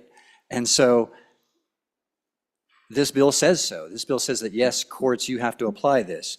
And because the court has said that this Title 14 statute is limited to Title 14 and doesn't apply to other titles, and our education statute is in Title 21, if we want this principle, if we want this statute to have any meaning in the K through 12 context, we need to incorporate Title 21, and that's what the bill does. Representative Jennings. Thank you, Mr. Chairman. So let me ask the next question then.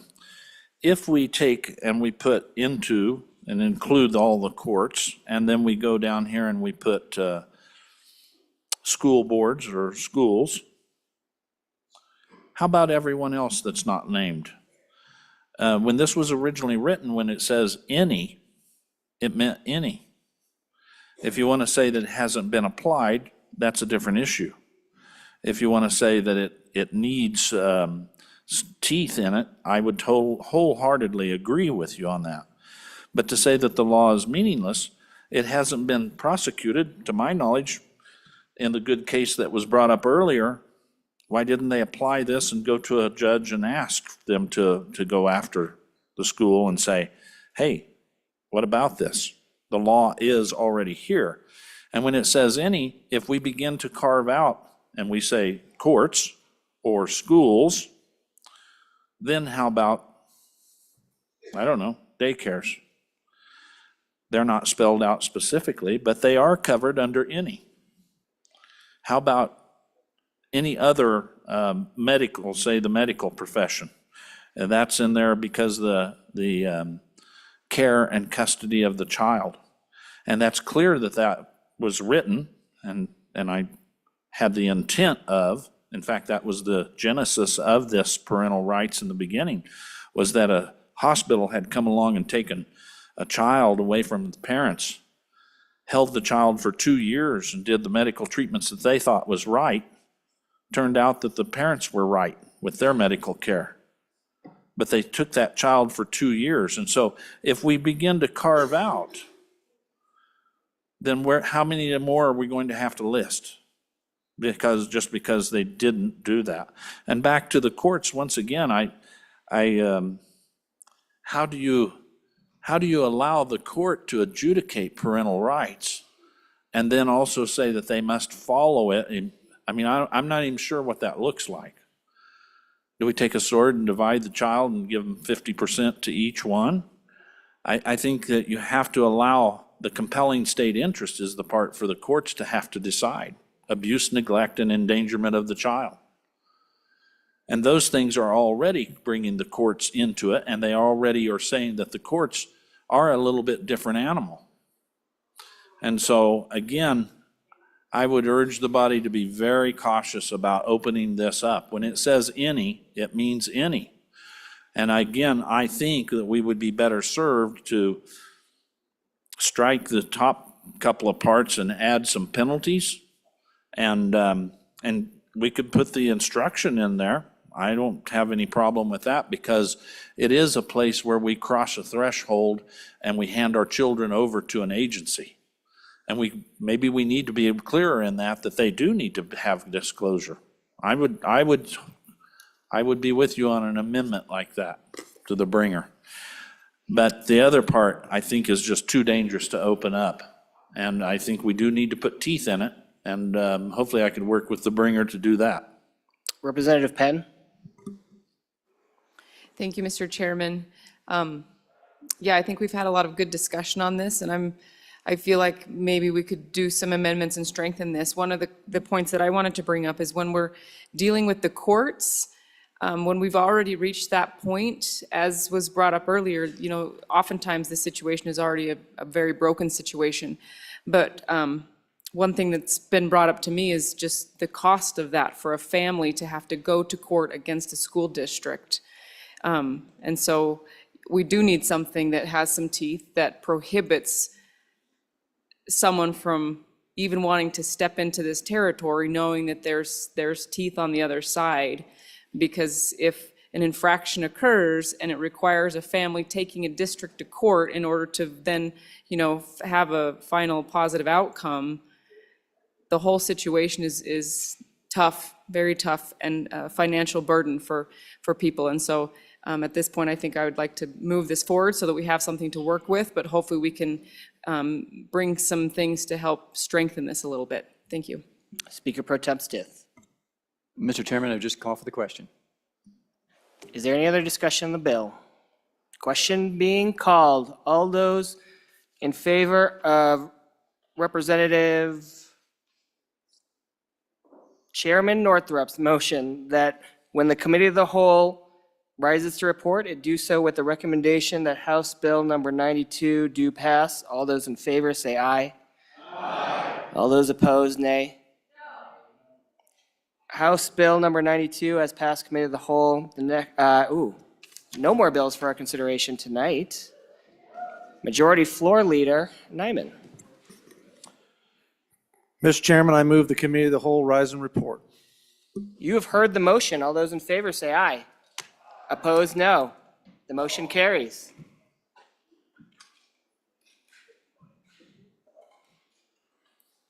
Here, you want this?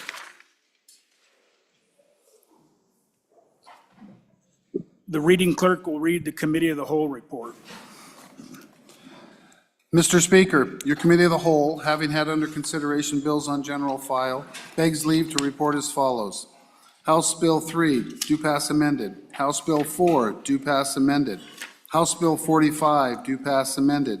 House Bill 126, do pass amended. House Bill 92, do pass. Representative Yin, Chairman. Chairman Yin. I move the adoption of the Committee of the Whole report. You have heard the motion. All those in favor say aye. Aye. All those opposed? Motion carries. Congratulations, Representative Yin.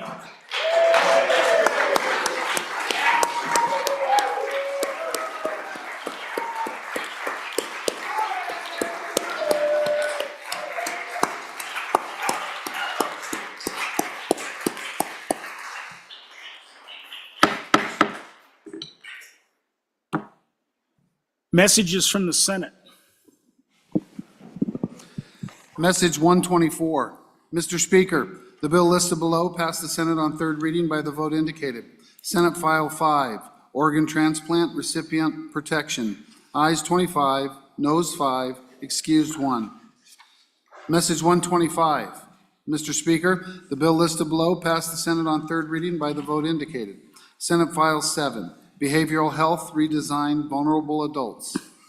Ayes 26, noes 4, excused 1. Message 126. Mr. Speaker, the bill listed below passed the Senate on third reading in an amended form by the vote indicated. Senate File 65, Temporary Water Use Agreements Amendments. Ayes 27, noes 3, excused 1. Message 127. Mr. Speaker, the bill listed below passed the Senate on third reading in an amended form by the vote indicated. Senate File 81, Hospital or Healthcare District Created Entities, Immunity. Ayes 26, noes 4, excused 1. Sincerely, Ellen Thompson, Senate Chief Clerk. Reports from standing committees.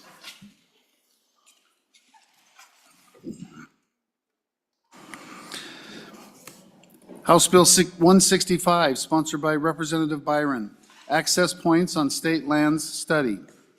An act relating to state lands. Mr. Speaker, your committee number 6, Travel, Recreation, Wildlife, and Cultural Resources, to whom is referred House Bill 165, Access Points on State Lands Study, respectfully reports same back to the House with the recommendation that it do pass with the following amendments. Ayes, Representatives Angelos, Byron, Larson, Newsom, Singh, Storer, Western, Winter. Noes, Representative Burkhart. Representative Newsom, Chairman. House Bill 203, sponsored by Representative Harshman. Property Tax Reduction and Replacement Act, an act relating to taxation and revenue. Mr. Speaker, your committee number 3, Revenue, to whom is referred House Bill 203, Property Tax Reduction and Replacement Act, respectfully reports same back to the House with the recommendation that it do pass with the following amendments. Ayes, Representatives Baer, Byron, Harshman, Locke, Northrup, Oakley, Strzok, Zwanitzer. Noes, Representative Storer. Representative Harshman, Chairman. Corrected copy of Standing Committee Amendment for House Bill 90. Mr. Speaker, your committee number 1, Judiciary, to whom is referred House Bill 90, Newborn Child Safe Havens, Age of Child. Respectfully report same back to the House with the recommendation that it do pass with the following amendments. Ayes, Representatives Chestick, Haroldson, Jennings, Nemec, Rodriguez-Williams, Washit. Noes, Representative Provenza. Excused, Representative Crago and Oakley. Representative Washit, Chairman.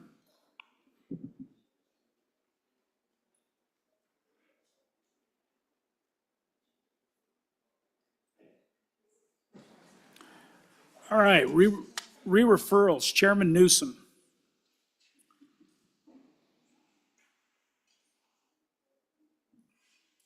Thank you, Mr. Speaker. I would like to re-refer House Bill 165 to number 2, appropriations. Thank you. House Bill 165 has been re-referred to committee number 2, appropriations.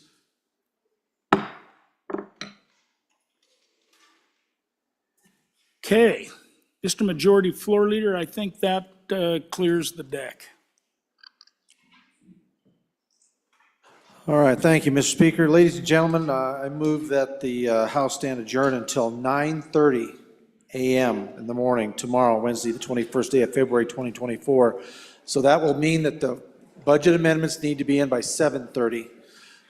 Looks like we've got an extremely large number of amendments at this point. It's going to be a long day, so we just want to get a few more minutes to get a few more things done and hope that we can get some more legislation through. 9:30, ladies and gentlemen. Committee announcements.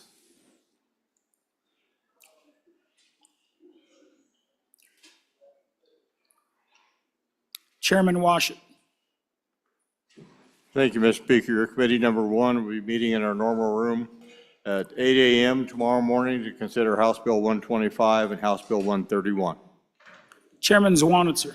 Thank you, Mr. Chairman. Your committee number 10, Labor, Health, and Social Services, will meet tomorrow at 9 a.m. in E3 to hear House Bill 48, renaming an account, and House Bill 143, practice of behavior analysts and technician family members. Again, 9 a.m. after the prayer breakfast. Chairman Northrup. Thank you, Mr. Speaker. Your committee number 4, Education, will be meeting after noon break, and we'll be doing one bill, House Bill 175, Criminal History for Volunteers in K-12 Public Schools. Chairman Olson. Thank you, Mr. Speaker. Your Committee on House Corporations, Elections, and Political Subdivisions will meet tomorrow upon noon recess in E005 to consider 2 bills, House Bill 38, voter qualifications durational residency requirement, and House Bill 89, County Clerk's frivolous filings procedure. Chairman Nicholas. Thank you, Mr. Speaker. Ladies and gentlemen, the House Appropriations will meet in 30 seconds to do House Bill 96, House Bill 75, and re-referrals 36 and 60. We'll try to get a half an hour of re-referrals in over the noon hour that are on the list for tomorrow. Otherwise, we also have re-referrals on adjournment, depending on what time we finish tomorrow. And I'll just throw them up just so you have the numbers. If I can read this thing, which will be 79, 103, 134, and 165. Vice Chair Heiner. Thank you, Mr. Speaker. Your committee number 9 will not meet tomorrow morning as normally scheduled. Our chairman doesn't have much of a voice, and we don't have many bills to discuss. All right. So thankfully, hopefully he can get better. Yep, Thank you. Hope so. Any other chairmans? If not, so how it'll roll tomorrow. So you heard that 7:30, you have to approve your budget amendments. 9:30, we gavel in, and then we'll just see how many budget amendments there are. And so obviously, any second reading bills that have amendments won't be heard. I can probably run through the others that don't have amendments fairly quickly. We'll look at the third reading amendment list. Anything that has amendment will be rolled down. Otherwise, we won't survive the third reading on the budget. So we'll try to cut back as much as we can, still keep moving forward, and hear all the budget amendments. All right, with that, you've heard the majority floor leader's motion. All those in favor signify by saying aye. Aye. All those opposed? We will stand adjourned until 9:30 tomorrow morning, Wednesday, February 21st, 2024.